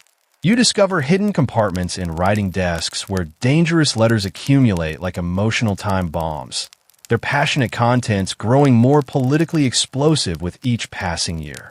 The Duke of St. Simon's secret collection includes correspondence that could destroy half the French court if made public, while Madame de Maintenon's private papers contain confessions that would rewrite the official history of Louis XIV's reign. Everyone keeps everyone else's secrets, creating a mutual assured destruction system based on romantic indiscretion rather than nuclear weapons. Historians still debate whether these romantic correspondences provide accurate insights into the emotional lives of historical figures or represent carefully constructed performances designed to manipulate readers both contemporary and future. Some scholars argue that the letters reveal genuine passion beneath the artificial constraints of court life, while others suggest that even private correspondence was written with awareness of potential political consequences. What's certain is that the boundary between personal and political completely disappeared in these intimate exchanges, where matters of the heart became matters of state and bedroom conversations determined the fate of nations. The physical act of letter writing becomes a sensual ritual involving exotic papers, custom-made inks, and sealing waxes imported from distant corners of the empire. You inhale the intoxicating aroma of letters scented with jasmine, lavender, and exotic spices that transform each message into a multi-sensory experience designed to seduce the recipient before they even begin reading. The Duchess of Polignac reportedly spent more on writing materials than most nobles spent on clothing, commissioning papers so fine they feel like silk and inks so rare they cost more per ounce than precious gems. The letters themselves become luxury objects, their physical beauty designed to enhance the emotional impact of their contents. The burning of compromising correspondence creates its own dramatic rituals, as lovers gather to destroy evidence of their affairs, while simultaneously mourning the loss of emotional artifacts that represent the most authentic moments of their otherwise artificial lives. You witness midnight ceremonies where passionate letters feed carefully tended fires, their smoke carrying away secrets that could have changed history if preserved. The Marquise de Pompadour's final destruction of her correspondence with Louis XV represents one of history's great losses. Intimate documents that would have revealed the emotional reality behind one of Europe's most influential political partnerships, reduced to ash and memory. As dawn light filters through windows where lovers have spent the night composing their dangerous correspondences, you realize that these letters represent more than just romantic artifacts. They're the emotional archaeology of absolute monarchy, revealing how personal relationships shape political decisions and how the pursuit of love could determine the fate of empires. In a world where everything is public performance, these private writings become the only space where truth occasionally breaks through the elaborate fictions of court life. You stand at the threshold of the most dangerous classroom in Europe, where the wrong gesture can end a career and the incorrect pronunciation of a duchess's name might result in permanent exile to your family's most uncomfortable provincial estate. The year is 1702, and you're about to master the intricate choreography of survival at Versailles, where etiquette isn't just politeness. It's a complex martial art disguised as good manners. The air itself seems to vibrate with unspoken rules, heavy with the scent of powder and the metallic tang of barely controlled ambition. Welcome to court, where everyone's armed with fans instead of swords, but the casualties are just as real. The morning begins with a lever ceremony, where you learn that even watching the king get dressed requires a PhD in hierarchical positioning. You observe as the Duke of Burgundy commits a nearly fatal error by stepping forward before the Duke of Orleans, creating a ripple of horrified gasps that spreads through the assembled courtiers like news of plague. The mistake will be discussed in whispers for weeks, analyzed by court observers with the intensity usually reserved for military defeats. You realize that positioning yourself 3 feet too far to the left could destroy your family's political prospects for generations. It's the kind of high-stakes geography that would make GPS navigation systems file for diplomatic immunity. The art of walking at Versailles requires engineering-level precision, as you must adjust your pace to match exactly the status of the person you're accompanying while never appearing to calculate these adjustments consciously. You practice the subtle difference between the measured pace appropriate for escorting a marquis versus the slightly more urgent rhythm required when walking with a duke, all while maintaining the graceful glide that suggests your feet never actually touch the ground. The Countess of Toulouse demonstrates the perfect courtly walk, a movement so refined it appears to defy physics, as if she's being transported by invisible servants rather than using anything as mundane as human locomotion. The language of bowing becomes a doctoral dissertation in applied physics, where the angle of your spine must precisely correspond to the rank of your target, while the duration of your genuflection signals your awareness of current political alliances. You watch in fascination as the Marquis de Dangeau executes 17 different bows during a single walk across the Apollo Salon, each one calibrated to acknowledge the specific status of its recipient. A bow that's 1 degree too shallow for a duchess could be interpreted as political insult, while a bow that's too deep for a mere count suggests either dangerous ignorance or deliberate mockery. The mathematical precision required would challenge a master engineer, except the consequences of miscalculation involve social death rather than structural collapse. The dining etiquette transforms every meal into a performance art piece where your knowledge of proper fork usage becomes a public examination of your worthiness to exist in civilized society. You learn that there are 37 different ways to hold your knife, each appropriate for specific foods and social situations, while the angle at which you position your wine glass communicates subtle messages about your political loyalties and marriage prospects. The Duchess of Maine holds a weekly salon specifically devoted to correcting the table manners of provincial nobles. Her gentle corrections delivered with the kind of sweet venom that makes you grateful for the criticism while simultaneously planning your revenge. The protocol for addressing members of the royal family requires memorizing a verbal flowchart more complex than modern computer programming, where the wrong honorific can transform a simple greeting into an international incident. You practice distinguishing between your majesty, your royal highness, and your serene highness, while mastering the subtle timing that determines when to deploy each phrase. The Dauphin's wife reportedly keeps a running tally of courtiers who fail to use her correct title, their names carefully recorded for future reference when positions and pensions are distributed. Speaking to royalty becomes like defusing a bomb, using only adjectives and timing.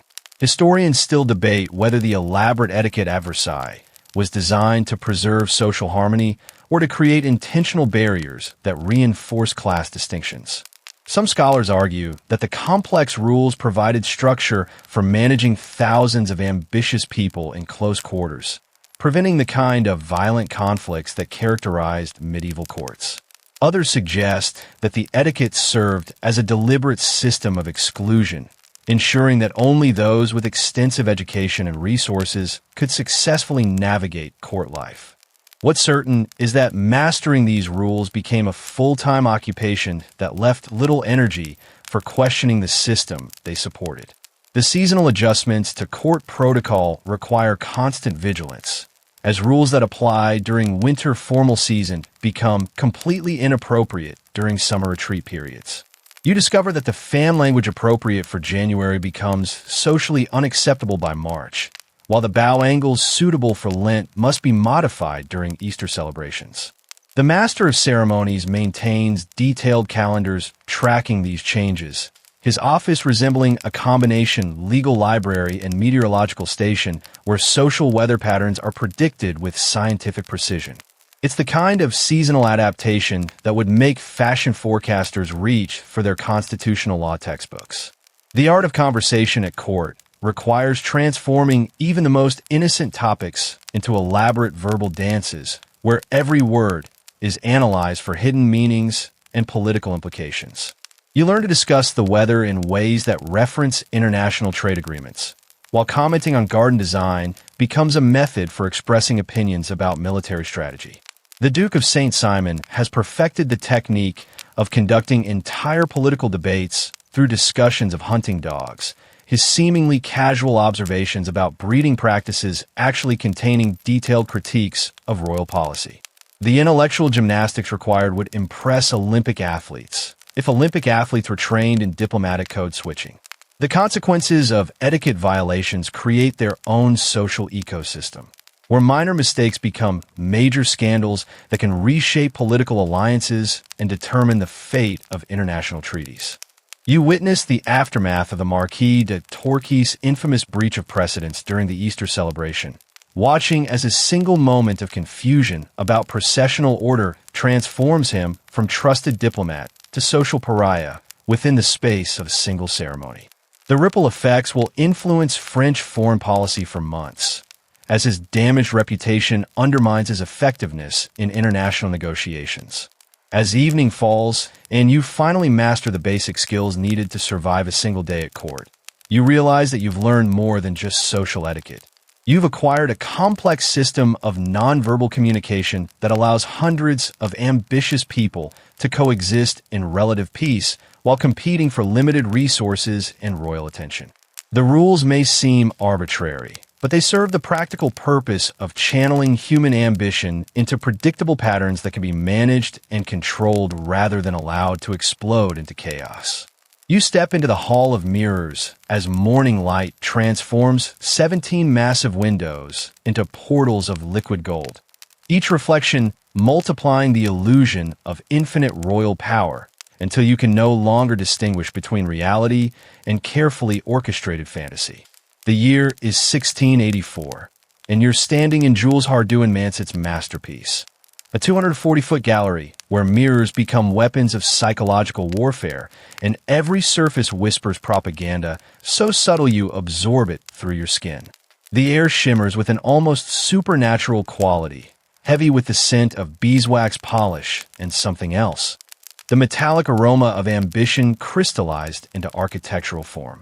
The mirrors themselves represent a technological revolution disguised as interior decoration. Their crystal-clear surfaces created by Venetian artisans whose trade secrets were literally worth dying for. You run your fingers along glass, so perfect it seems to capture not just images but souls, each panel representing months of skilled labor and diplomatic negotiations that nearly started an international incident. The French government essentially committed industrial espionage to acquire the mirror-making techniques, luring craftsmen away from Venice with promises of royal protection and salaries that exceeded most nobles' annual incomes. It's the kind of technology transfer that would make modern corporate lawyers reach for their intellectual property treaties, except the stakes involved actual poisoning rather than patent litigation. The optical mathematics at work here would impress Renaissance scientists and modern physicists alike, as the precise angle of each mirror creates an infinite regression of reflections that seems to extend the gallery beyond the physical limitations of space. You watch as courtiers position themselves to take advantage of these visual effects, their movements calculated to create the most flattering multiplication of their images, while ensuring that their political rivals appear diminished by comparison. The Duchess of Fontanges has perfected the art of standing at exactly the right angle to make herself appear taller, while making the Spanish ambassador look shorter, a form of diplomatic one-upmanship that requires a master's degree in applied optics. The ceiling paintings by Charles Le Brun transform the hall into a three-dimensional propaganda campaign where Louis XIV military victories float overhead like divine endorsements of royal policy. You crane your neck to study the elaborate allegories where the Sun King appears as Apollo, driving his chariot across European battlefields, while personifications of conquered territories offer their submission with expressions of grateful relief.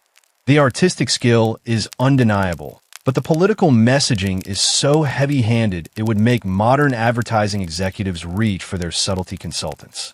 Every cloud represents a military triumph. Every angel celebrates a diplomatic success, and every mythological figure somehow manages to bear a suspicious resemblance to various members of the royal family. The diplomatic receptions held in this space become theater performances where international relations are conducted through carefully choreographed displays of magnificence designed to intimidate foreign ambassadors into submission. You observe as the Ottoman envoy enters the gallery, his eyes widening despite his practiced diplomatic composure as he takes in the overwhelming display of French wealth and technological superiority. The mirrors multiply his image infinitely, creating the unsettling sensation that he's being watched by thousands of invisible observers, while simultaneously suggesting that France's power extends beyond the boundaries of physical space. The psychological impact is so calculated it borders on warfare by interior design. The maintenance of this optical wonderland requires an army of specialized servants whose full-time job is ensuring that every mirror remains spotless and every reflection stays perfect. You watch the glass polishers work with the precision of surgeons, their movements so practiced they can clean an entire panel without leaving a single streak or fingerprint. The silver backing of these mirrors, applied using mercury in a process so toxic it probably shortened the lives of everyone involved, requires constant attention to prevent the kind of tarnishing that would undermine the hall's magical effects. It's the kind of occupational hazard that would terrify modern health and safety inspectors, though the results are undeniably spectacular. Historians still debate whether the Hall of Mirrors was designed primarily as a diplomatic tool or as a personal monument to royal vanity. Some scholars argue that the gallery served crucial functions in international negotiations, providing a venue where the visual representation of French power could influence the outcome of treaty discussions. Others suggest that the hall represents the ultimate expression of Louis XIV narcissism, a 240-foot-long mirror designed to reflect his own magnificence back at him from every possible angle. What's certain is that the space succeeded in its primary mission of making visitors feel simultaneously awed and diminished, a psychological effect that influenced European politics for generations. The Treaty of Versailles will eventually be signed in this very hall, though that future event lies more than 2 centuries away, when different mirrors will reflect different kinds of power and different forms of international humiliation. The irony is almost prophetic. A space designed to celebrate French dominance will eventually witness Germany's defeat and dismemberment, as if the mirrors themselves were storing up historical revenge for future deployment. The gallery's capacity for reflecting power will prove to be bidirectional, capable of magnifying both triumph and catastrophe with equal optical precision. The secret passages hidden behind some of the mirrors allow for discreet observation of diplomatic meetings, turning the gallery into a sophisticated surveillance system where conversations can be monitored without the knowledge of participants. You discover that several panels are actually concealed doors, their mirror surfaces disguising openings that lead to hidden chambers where royal spies can observe and record sensitive negotiations. The Hall of Mirrors becomes not just a stage for diplomacy, but a carefully designed trap where foreign diplomats unknowingly perform for invisible audiences who analyze their every gesture and record their every word. The evening entertainments transform the gallery into something approaching a secular cathedral, where the interplay of candlelight and mirror reflections creates an atmosphere so otherworldly that reality seems suspended in favor of pure spectacle. You watch as hundreds of candles multiply into thousands through optical illusion, their flames dancing in infinite regression, while the scent of beeswax mingles with the expensive perfumes of courtiers who move through this space like figures in a collective dream. The mirrors don't just reflect light, they amplify it, creating a luminous environment that makes ordinary mortals appear briefly divine. As you exit through the gallery's northern door, leaving behind the infinite reflections and overwhelming sensory experience, you realize that you've witnessed more than just architectural magnificence. The Hall of Mirrors represents the physical manifestation of absolute monarchy's central claim, that royal power reflects and multiplies itself infinitely, creating a reality where the king's image becomes the only image that matters, repeated endlessly until it fills every available space and defines every possible perspective. You enter the gilded nursery where future kings learn to walk before they learn to rule, where childhood becomes a carefully choreographed performance and playground games carry the weight of international diplomacy. The year is 1751, and you're witnessing the peculiar education of the Dauphin Louis Ferdinand, heir to the throne of France, whose bedtime stories feature military strategy and whose lullabies are sung in Latin. The air carries the scent of expensive toys and something else, the faint aroma of political pressure that clings to these small shoulders like invisible ermine robes. The royal nursery resembles a miniature palace designed by adults who have forgotten what it feels like to be genuinely small.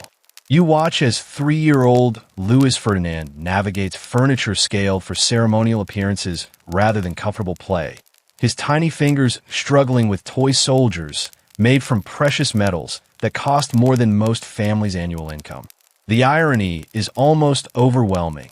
A child surrounded by every luxury imaginable, yet denied the simple pleasure of toys he can actually break without causing an international incident.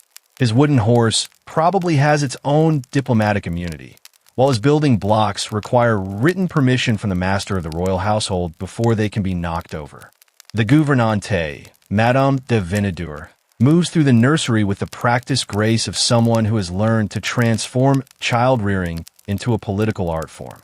You observe her teaching the future king to eat with miniature silver cutlery, while simultaneously coaching him on the proper forms of address for visiting dignitaries who might appear unexpectedly during snack time. Every meal becomes a rehearsal for state dinners, while every game transforms into a lesson about hierarchy and protocol. She's essentially running a finishing school for someone who isn't old enough to tie his own shoes, though admittedly the shoes in question are made of silk and probably cost more than most people's houses. The educational curriculum reads like a document produced by committee members who have never actually met a child, featuring daily lessons in mathematics, languages, military history, and ceremonial protocol that would challenge most university students. You sit in on a geography lesson where 5-year-old Louis Ferdinand attempts to memorize the territorial boundaries of every European kingdom, while his tutors explain the strategic importance of each river, mountain range, and coastal fortress. The poor child approaches these lessons with the same grim determination that most adults reserve for tax preparation, his small face serious with the weight of knowledge that will someday help him govern 20 million subjects who currently exist only as abstract concepts in his developing mind. The royal siblings create their own survival strategies within this environment of managed childhood, developing an elaborate system of coded communications that allows them to maintain some semblance of normal sibling relationships despite constant adult supervision. You watch as Princess Marie Adelaide uses fan language adapted for children's games to signal her brother during formal receptions. Their private jokes hidden within the structure of court etiquette, like contraband smuggled past customs officials. They're essentially political prisoners who happen to have access to very expensive toys, creating their own resistance movement against the adult conspiracy that has transformed their childhood into a training program for absolute monarchy. The toys themselves reflect the peculiar intersection of child psychology and royal propaganda, with elaborate dollhouses that function as three-dimensional lessons in palace management and toy armies that reenact recent French military victories. You examine a miniature Versailles crafted by master artisans, complete with working fountains and tiny courtiers, where the Dauphin can practice being king while still young enough to believe that ruling involves moving small people around according to his personal preferences. The educational value is undeniable, though you can't help wondering what kind of psychological impact comes from spending your formative years playing with toys that cost more than most people earn in a lifetime. Historians still debate whether the intensive education provided to royal children prepared them effectively for the challenges of kingship or created psychological damage that undermined their ability to connect with ordinary subjects. Some scholars argue that early exposure to complex political realities gave future monarchs sophisticated understanding of statecraft, while others suggest that the artificial environment of royal childhood created rulers who never learned to relate to people as human beings rather than political abstractions. What's certain is that very few of these carefully educated princes actually succeeded in preventing the revolution that would eventually destroy the system they were trained to perpetuate. The medical supervision of royal children involves teams of physicians who monitor everything from tooth development to bowel movements with the intensity usually reserved for space missions. Their detailed reports providing intimate documentation of princely health that makes modern helicopter parenting look positively hands-off. You observe the daily medical examinations where court physicians analyze every cough, sneeze, and childhood rash for potential signs of weakness that could affect dynastic succession. The prince's digestive schedule reportedly receives more attention than most international treaties, while his sleep patterns are tracked with astronomical precision that would impress modern pediatricians if they weren't too busy questioning the psychological impact of having your dreams analyzed by committees of adults whose job security depends on your continued survival. The religious education transforms childhood prayers into theological discussions that would challenge seminary students, as royal children learn to navigate the complex relationship between divine right monarchy and practical Catholic doctrine. You listen as 8-year-old Princess Marie-Sophie attempts to explain the theological justification for royal authority while simultaneously struggling with basic catechism questions about forgiveness and humility. The intellectual contradictions involved would perplex professional theologians, but somehow these children are expected to internalize both absolute power and Christian virtue without experiencing cognitive dissonance that might interfere with their future effectiveness as divinely appointed rulers. The birthday celebrations become elaborate state ceremonies where childhood joy gets filtered through court protocol until it emerges as something resembling a diplomatic reception with cake. You witness the Dauphin's 7th birthday, where his simple desire to play with friends transforms into a formal presentation of gifts from European royalty, each present carrying political messages about international alliances and trade relationships.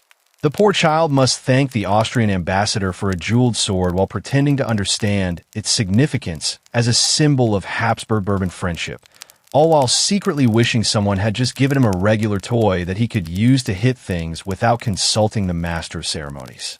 As evening approaches, and these small future rulers are tucked into beds with sheets that cost more than most people's entire wardrobes, you realize that you've witnessed something both magnificent and heartbreaking. These children represent the ultimate luxury product of absolute monarchy. Human beings crafted from birth to embody political concepts rather than allowed to develop as individuals. Their personalities shaped by the needs of the state until it becomes impossible to distinguish between the person and the institution they're destined to represent. You enter the royal physician's chambers where medicine meets monarchy in ways that would make modern doctors reach for their malpractice insurance. The air thick with the scent of mercury, powdered unicorn horn, and the particular desperation that comes from trying to keep an absolute monarch alive using techniques that probably killed more patients than they cured. The year is 1682, and you're about to witness the bizarre intersection of primitive medical knowledge and royal paranoia, where bloodletting becomes foreign policy and the king's bowel movements are analyzed with the intensity usually reserved for military intelligence. The morning consultation begins with Dr. Guy Crescent Fagan examining Louis XIV stool samples with the reverence of a priest studying sacred relics. His learned pronouncements about royal digestive patterns carrying more political weight than most cabinet meetings. You watch as he adjusts his spectacles to peer more closely at evidence that would make modern gastroenterologists question their career choices, while simultaneously composing reports that will influence everything from tax policy to marriage negotiations. The connection between royal regularity and state stability is apparently so direct that France's foreign relations depend partially on whether the Sun King had a satisfactory bowel movement this morning. It's the kind of medical-political correlation that would make constitutional scholars reach for their anatomy textbooks. The bloodletting sessions transform medical treatment into elaborate ceremonies where the removal of royal blood becomes a sacramental act performed with silver instruments that cost more than most people's annual income.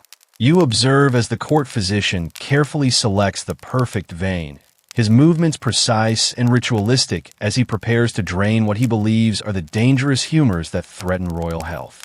The blood flows into crystal vessels that will be examined, analyzed, and probably consulted for political omens, while the king maintains the stoic expression of someone who has learned to endure medical torture with regal dignity.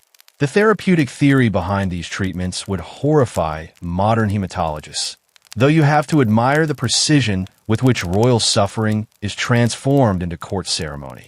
The pharmacy resembles an alchemist's laboratory crossed with a luxury boutique, its shelves lined with exotic ingredients that represent the intersection of medical theory and international trade. You examine jars containing powdered pearls for digestive disorders, ground emeralds for fever reduction, and bezoar stones that supposedly neutralize poison but probably just represent very expensive placebos. The royal prescriptions read like shopping lists from a fantasy novel. Dragon's blood for inflammation, virgin's milk for complexion problems, and unicorn horn for general health maintenance. The fact that unicorns don't actually exist seems less important than their symbolic value in maintaining the illusion that royal medicine operates according to different natural laws than the treatments available to common patients. The superstitious elements of royal healthcare create an elaborate system of magical thinking where political events are interpreted as symptoms of royal illness and medical treatments are designed to influence international affairs. You witness consultations where the court astrologer collaborates with the royal physician to determine the most auspicious timing for purging treatments. Their combined expertise creating medical schedules that coordinate with planetary movements and diplomatic calendars. The king's health becomes a cosmic responsibility that involves tracking celestial influences as carefully as monitoring pulse rates, while treatment decisions require consultation with both medical texts and horoscope charts. It's the kind of interdisciplinary approach that would make modern healthcare administrators weep into their evidence-based medicine guidelines. Historians still debate whether the primitive state of royal medicine actually shortened the lives of French monarchs, or whether their access to the best available treatments of the era provided some advantage over the complete lack of medical care available to most subjects.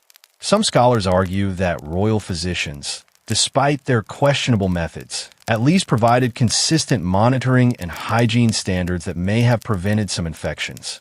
Others suggest that the intensive medical attention actually increased royal mortality rates by exposing monarchs to toxic treatments that healthy people would have survived by avoiding medical care entirely. What's certain is that being treated by the finest physicians in Europe was often more dangerous than being ignored by them. The king's legendary dental problems provide a case study in how medical disasters become political crises, as oral surgery performed without anesthesia transforms routine healthcare into trials by ordeal that test royal courage, while providing entertainment for courtiers who apparently enjoy watching their sovereign suffer. You witness one of these dental procedures, where primitive extraction techniques are applied to royal molars with a kind of brutal efficiency that makes modern dentistry look like a luxury spa experience.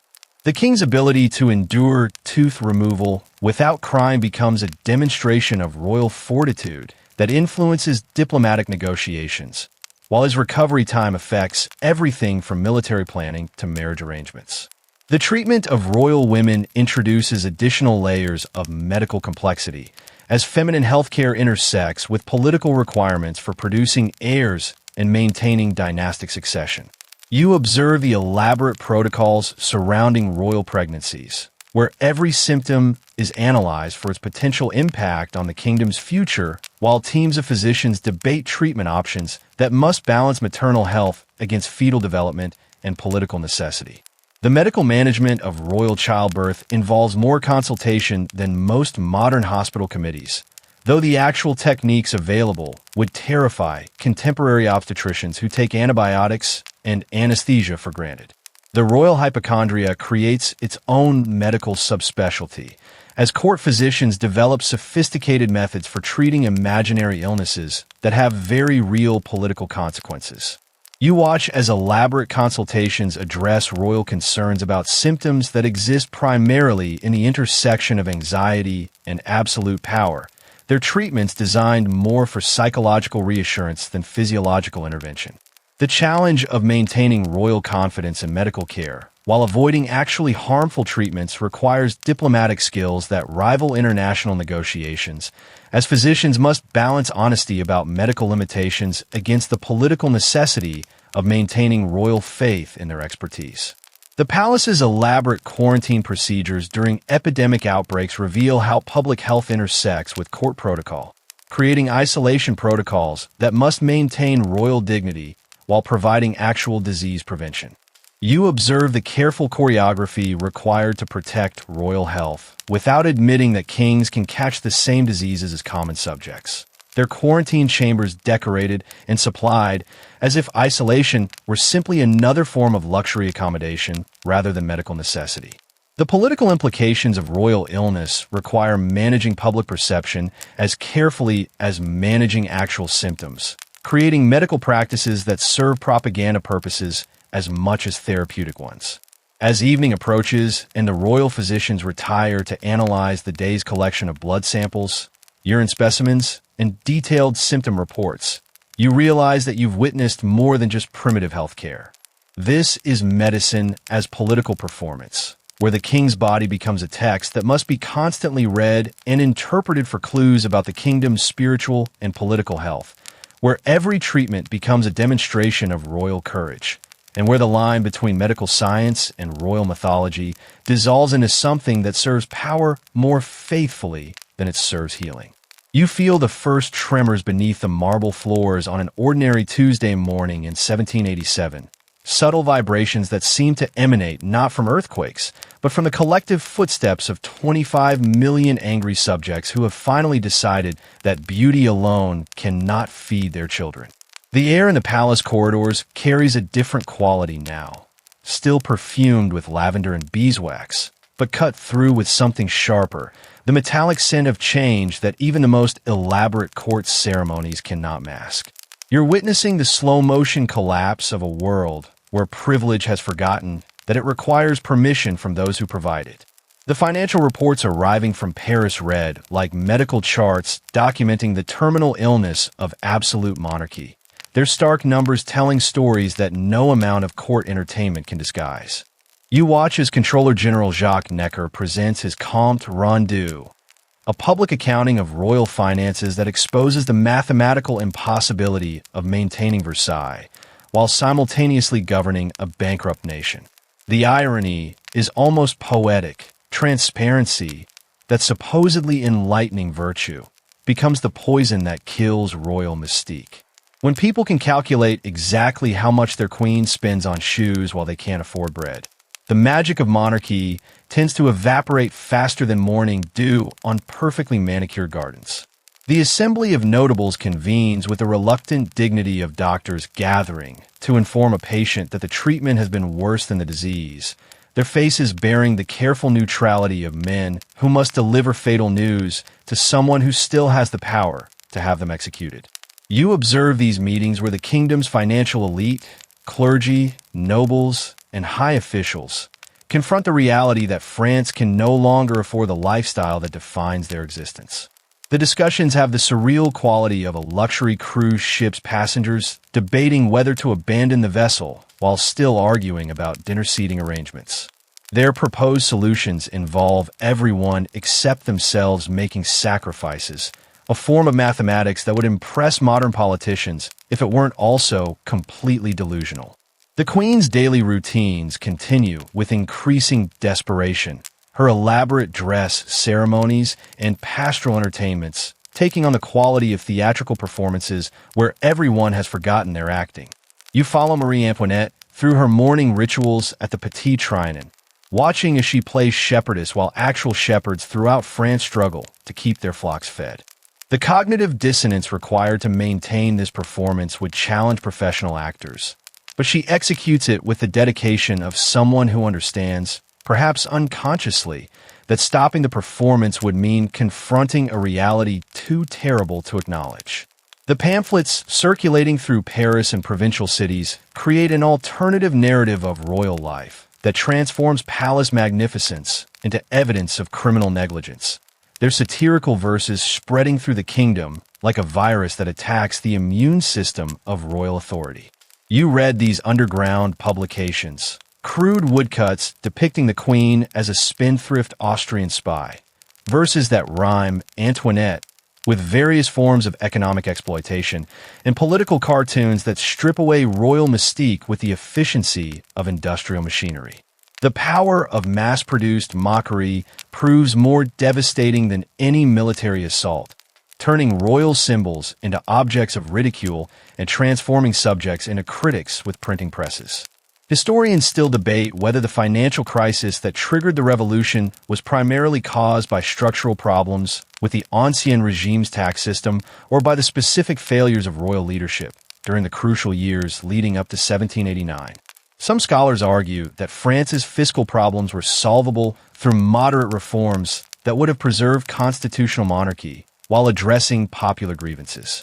Others suggest that the contradictions inherent in absolute monarchy made violent revolution inevitable, regardless of particular royal policies or personalities.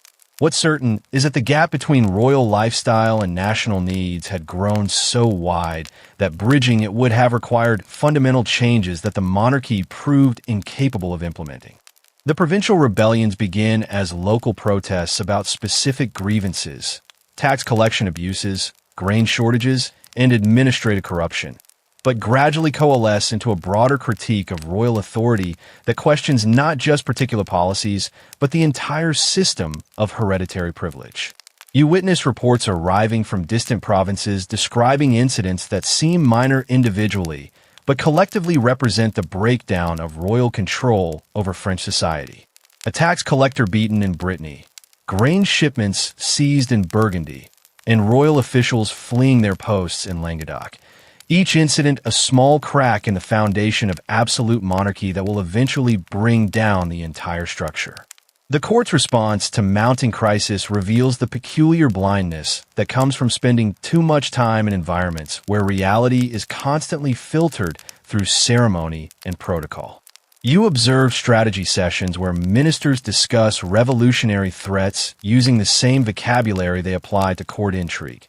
Their inability to grasp the scale and nature of popular anger reflecting decades of isolation from the people they govern.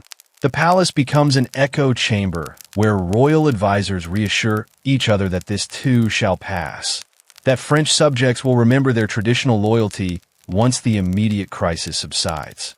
It's the kind of institutional delusion that would fascinate political scientists if the consequences weren't so historically catastrophic. The symbolic power of Versailles begins to work against the monarchy as revolutionary propagandists transform the palace from a symbol of French greatness into evidence of royal parasitism, its golden halls becoming prosecution exhibits in the court of public opinion. You notice how every architectural detail that once demonstrated royal magnificence now serves as ammunition for critics who calculate the cost of every chandelier in terms of bread rations denied to hungry families. The mathematical precision of revolutionary accounting proves more persuasive than centuries of royal propaganda, as palace inventories become indictments and luxury becomes evidence of treason against the common good. The exodus begins subtly, as nervous courtiers find reasons to visit their country estates or make extended trips to foreign courts where revolution seems less imminent. You watch the careful choreography of strategic retreat as families who have served the monarchy for generations quietly liquidate assets and establish refuges beyond the reach of popular anger. The palace's social ecosystem begins to collapse as peripheral nobles abandon their positions, leaving only the most committed royalists and those too financially dependent on court patronage to risk independent survival. The emptying corridors echo with the footsteps of a dying world. As evening falls over a palace that still glitters with candles, but no longer blazes with confidence, you realize that you're witnessing more than political crisis. This is the slow-motion death of a civilization, where centuries of accumulated privilege and cultural achievement dissolve under the pressure of mathematical impossibility and moral contradiction. The revolution hasn't yet stormed the gates, but it's already won the war of ideas, transforming royal magnificence from divine spectacle into criminal evidence and preparing the ground for changes that will remake not just France, but but the entire concept of political legitimacy. You walk through corridors that echo with an entirely different kind of silence. Not the hushed reverence of court ceremony, but the hollow emptiness of abandonment, where your footsteps bounce off marble walls that no longer witness the rustle of silk or the whispered negotiations that once shaped European politics. The year is 1792, and Versailles has transformed from the beating heart of absolute monarchy into something resembling a very expensive tomb. Its gilded chambers now populated by shadows and memories that drift through rooms like ghosts wearing invisible court dress. The morning light streams through windows that once framed perfectly choreographed royal performances, but now illuminates nothing more dramatic than dust motes dancing in empty air. You breathe in the scent of abandonment, a mixture of furniture polish that no longer serves any purpose, flowers that continue blooming in gardens without audiences, and something else, the faint metallic aroma of history closing one chapter while frantically trying to figure out what comes next. The palace feels like a theater after the final performance, when the curtain has fallen and the actors have gone home, leaving only the elaborate sets to remind you that something magical once happened here. The furniture remains exactly where the royal family left it during their hurried departure, creating frozen tableaus that tell the story of interrupted lives with the precision of archaeological evidence. You notice a half-finished piece of embroidery on Marie Antoinette's chair, her needle still trailing silk thread in a pattern that will never be completed. On the king's desk, papers remain scattered as if he might return at any moment to finish reading his correspondence, though the urgent dispatches from provincial governors now seem as irrelevant as yesterday's weather reports. It's the kind of preserved domestic archaeology that would make museum curators weep with professional envy, except these artifacts represent the end of a world rather than its preservation. The revolutionary committees that now control access to the palace move through these spaces with the careful reverence of grave robbers who have developed sudden respect for the dead, their inventories of royal possessions reading like forensic reports from a crime scene, where luxury itself has been charged with treason against the common good. You watch as citizen commissioners catalog every golden candlestick and silver spoon, their republican virtue warring with obvious fascination at the sheer scale of royal accumulation.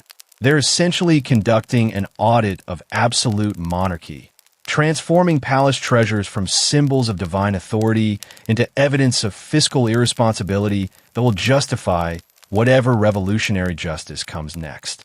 The servants who remain, those too old, too loyal, or too poor to flee, drift through their former duties like actors who have forgotten their lines but continue performing from muscle memory alone. You observe them polishing silver that serves no purpose, maintaining gardens that no one visits, and preparing rooms for guests who will never arrive. Their dedication to routine provides the only continuity in a world where everything else has been turned upside down, their quiet persistence a form of resistance against the chaos that revolution has brought to their ordered universe. The poor souls probably don't know whether to dust the furniture or join the mob, though given the revolutionary enthusiasm for guillotines, dusting seems like the safer career choice. The paintings stare down from their gilded frames like witnesses to a historical trial where they themselves are evidence. Their celebratory depictions of royal glory now serving as prosecution exhibits in the court of public opinion. You study Lou Brun's magnificent ceiling in the Apollo Salon, where Louis XIV still floats among mythological figures who promised eternal reign, their artistic confidence now seeming almost tragic in its misplaced faith. The Revolutionary Guards who patrol these rooms occasionally glance up at these images with expressions that mix admiration for artistic skill with disgust at their political content, like art critics who appreciate technique while deploring the message. Historians still debate whether the revolutionary government's decision to preserve Versailles as a museum rather than destroying it completely represented respect for French cultural heritage or a more calculated understanding of the propaganda value of preserved royal excess. Some scholars argue that maintaining the palace as a monument to aristocratic waste served the Republic's educational purposes more effectively than destruction would have. Others suggest that revolutionary leaders recognized the artistic and architectural value of Versailles independent of its political associations, demonstrating a sophisticated understanding of cultural preservation that contradicted revolutionary rhetoric about destroying the old world completely. The transformation of royal apartments into public exhibition spaces creates surreal encounters between revolutionary tourists and the preserved intimacy of royal private life. As ordinary citizens walk through bedrooms where queens once slept and examine personal belongings that reveal the human scale of absolute monarchy's daily routines. You watch as provincial visitors gawk at Marie Antoinette's dressing table, their faces mixing curiosity with moral judgment as they try to reconcile the woman who owned these delicate perfume bottles with a monster described in revolutionary pamphlets. The encounter between revolutionary ideology and preserved royal domesticity creates cognitive dissonance that makes everyone involved slightly uncomfortable. The gardens continue their seasonal cycles with the indifference of nature to human political arrangements, their geometric perfection gradually softening as fewer gardeners maintain Notorious' mathematical vision of landscape control. You walk along paths where weeds dare to sprout between perfectly arranged stones, watching as revolutionary budget constraints allow small acts of botanical rebellion that would have horrified the Sun King's horticultural staff. The fountains still operate, though less frequently, their occasional performances now serving tourists rather than diplomatic negotiations. Their water displays transformed from symbols of royal power into nostalgic entertainment for visitors who can barely imagine the world these gardens once served.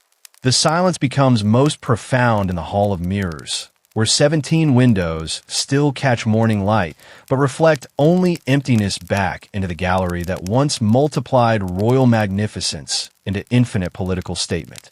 You stand in this space where international treaties were signed and royal marriages celebrated, listening to echoes that seem to carry the whispered conversations of courtiers who no longer exist.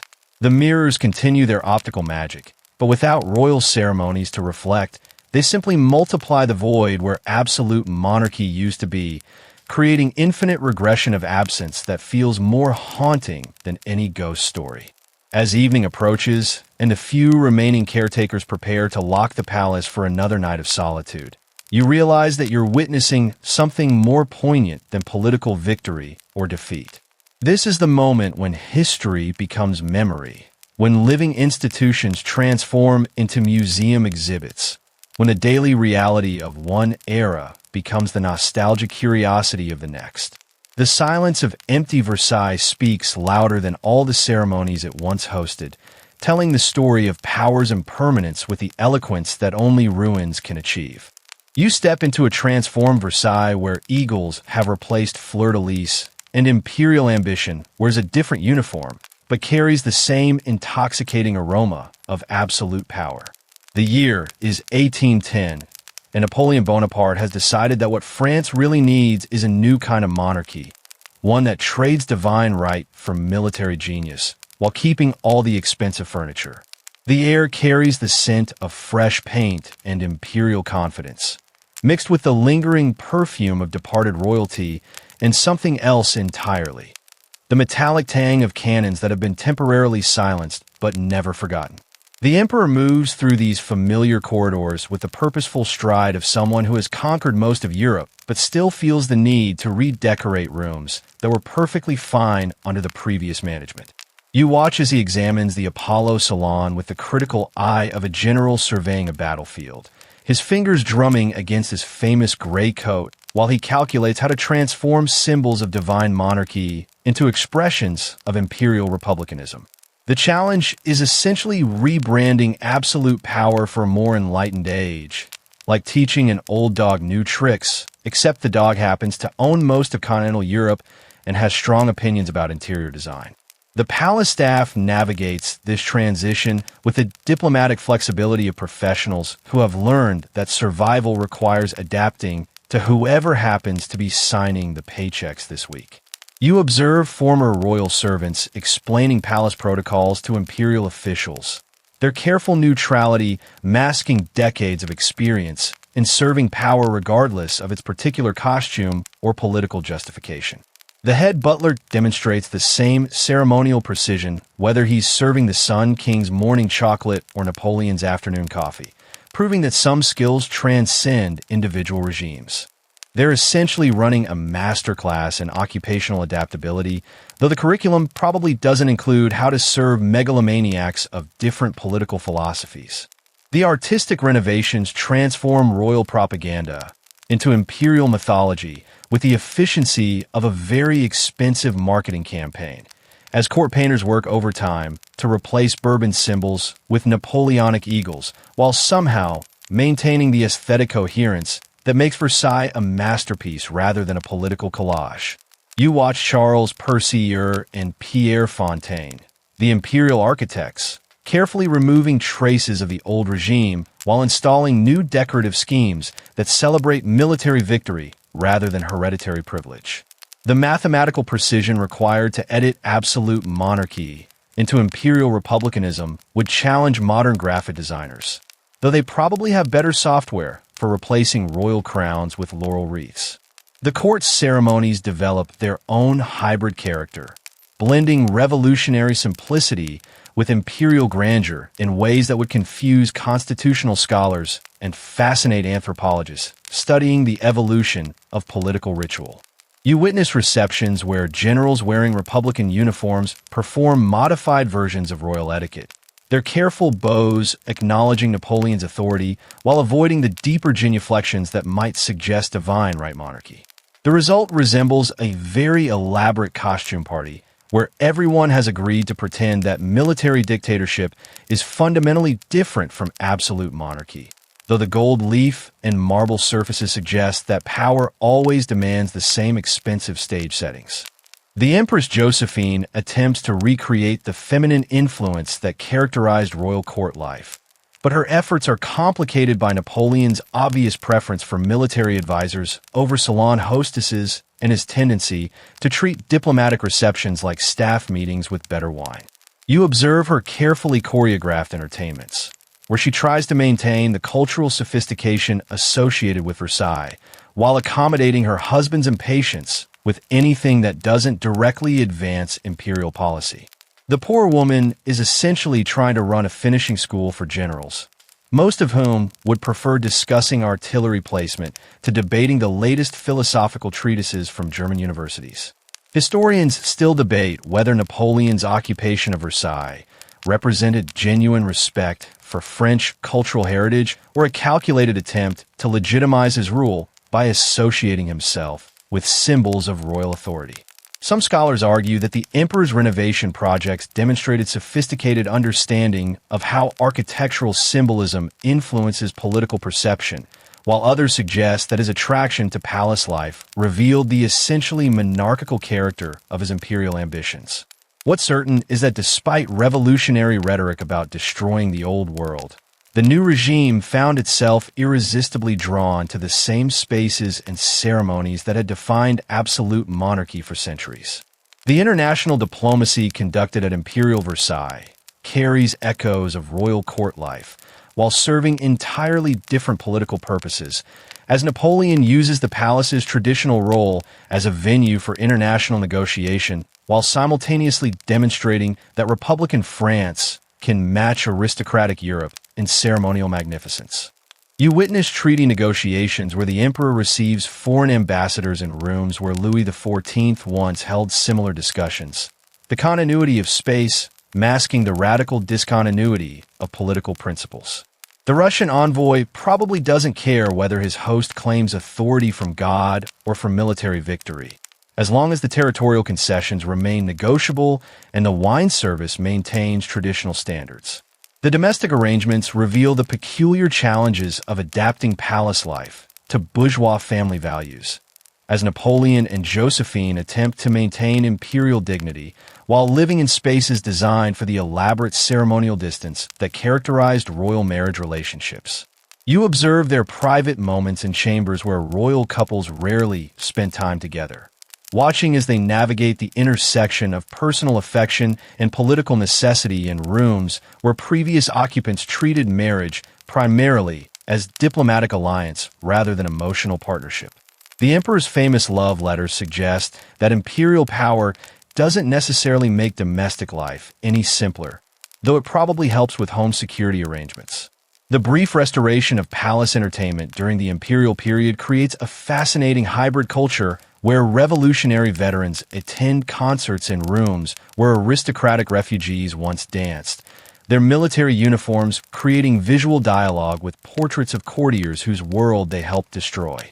You witness musical performances where Beethoven's compositions, those dangerous expressions of Republican idealism, echo through chambers decorated with imperial eagles, the revolutionary content of the music contrasting with the fundamentally authoritarian context of its performance. The cognitive dissonance would challenge musicologists who prefer their artistic revolution to come with appropriate political packaging. As Napoleon's empire begins its slow collapse under the weight of Russian winters and British naval superiority, you sense that Versailles is preparing for another transformation, its walls already whispering rumors of Bourbon restoration and the return of royal etiquette that never quite disappeared despite decades of revolutionary enthusiasm. The palace has learned to survive regime change with the patience of architecture that outlasts the politicians who inhabit it temporarily, its golden surfaces ready to reflect whatever symbols the next government chooses to project upon them.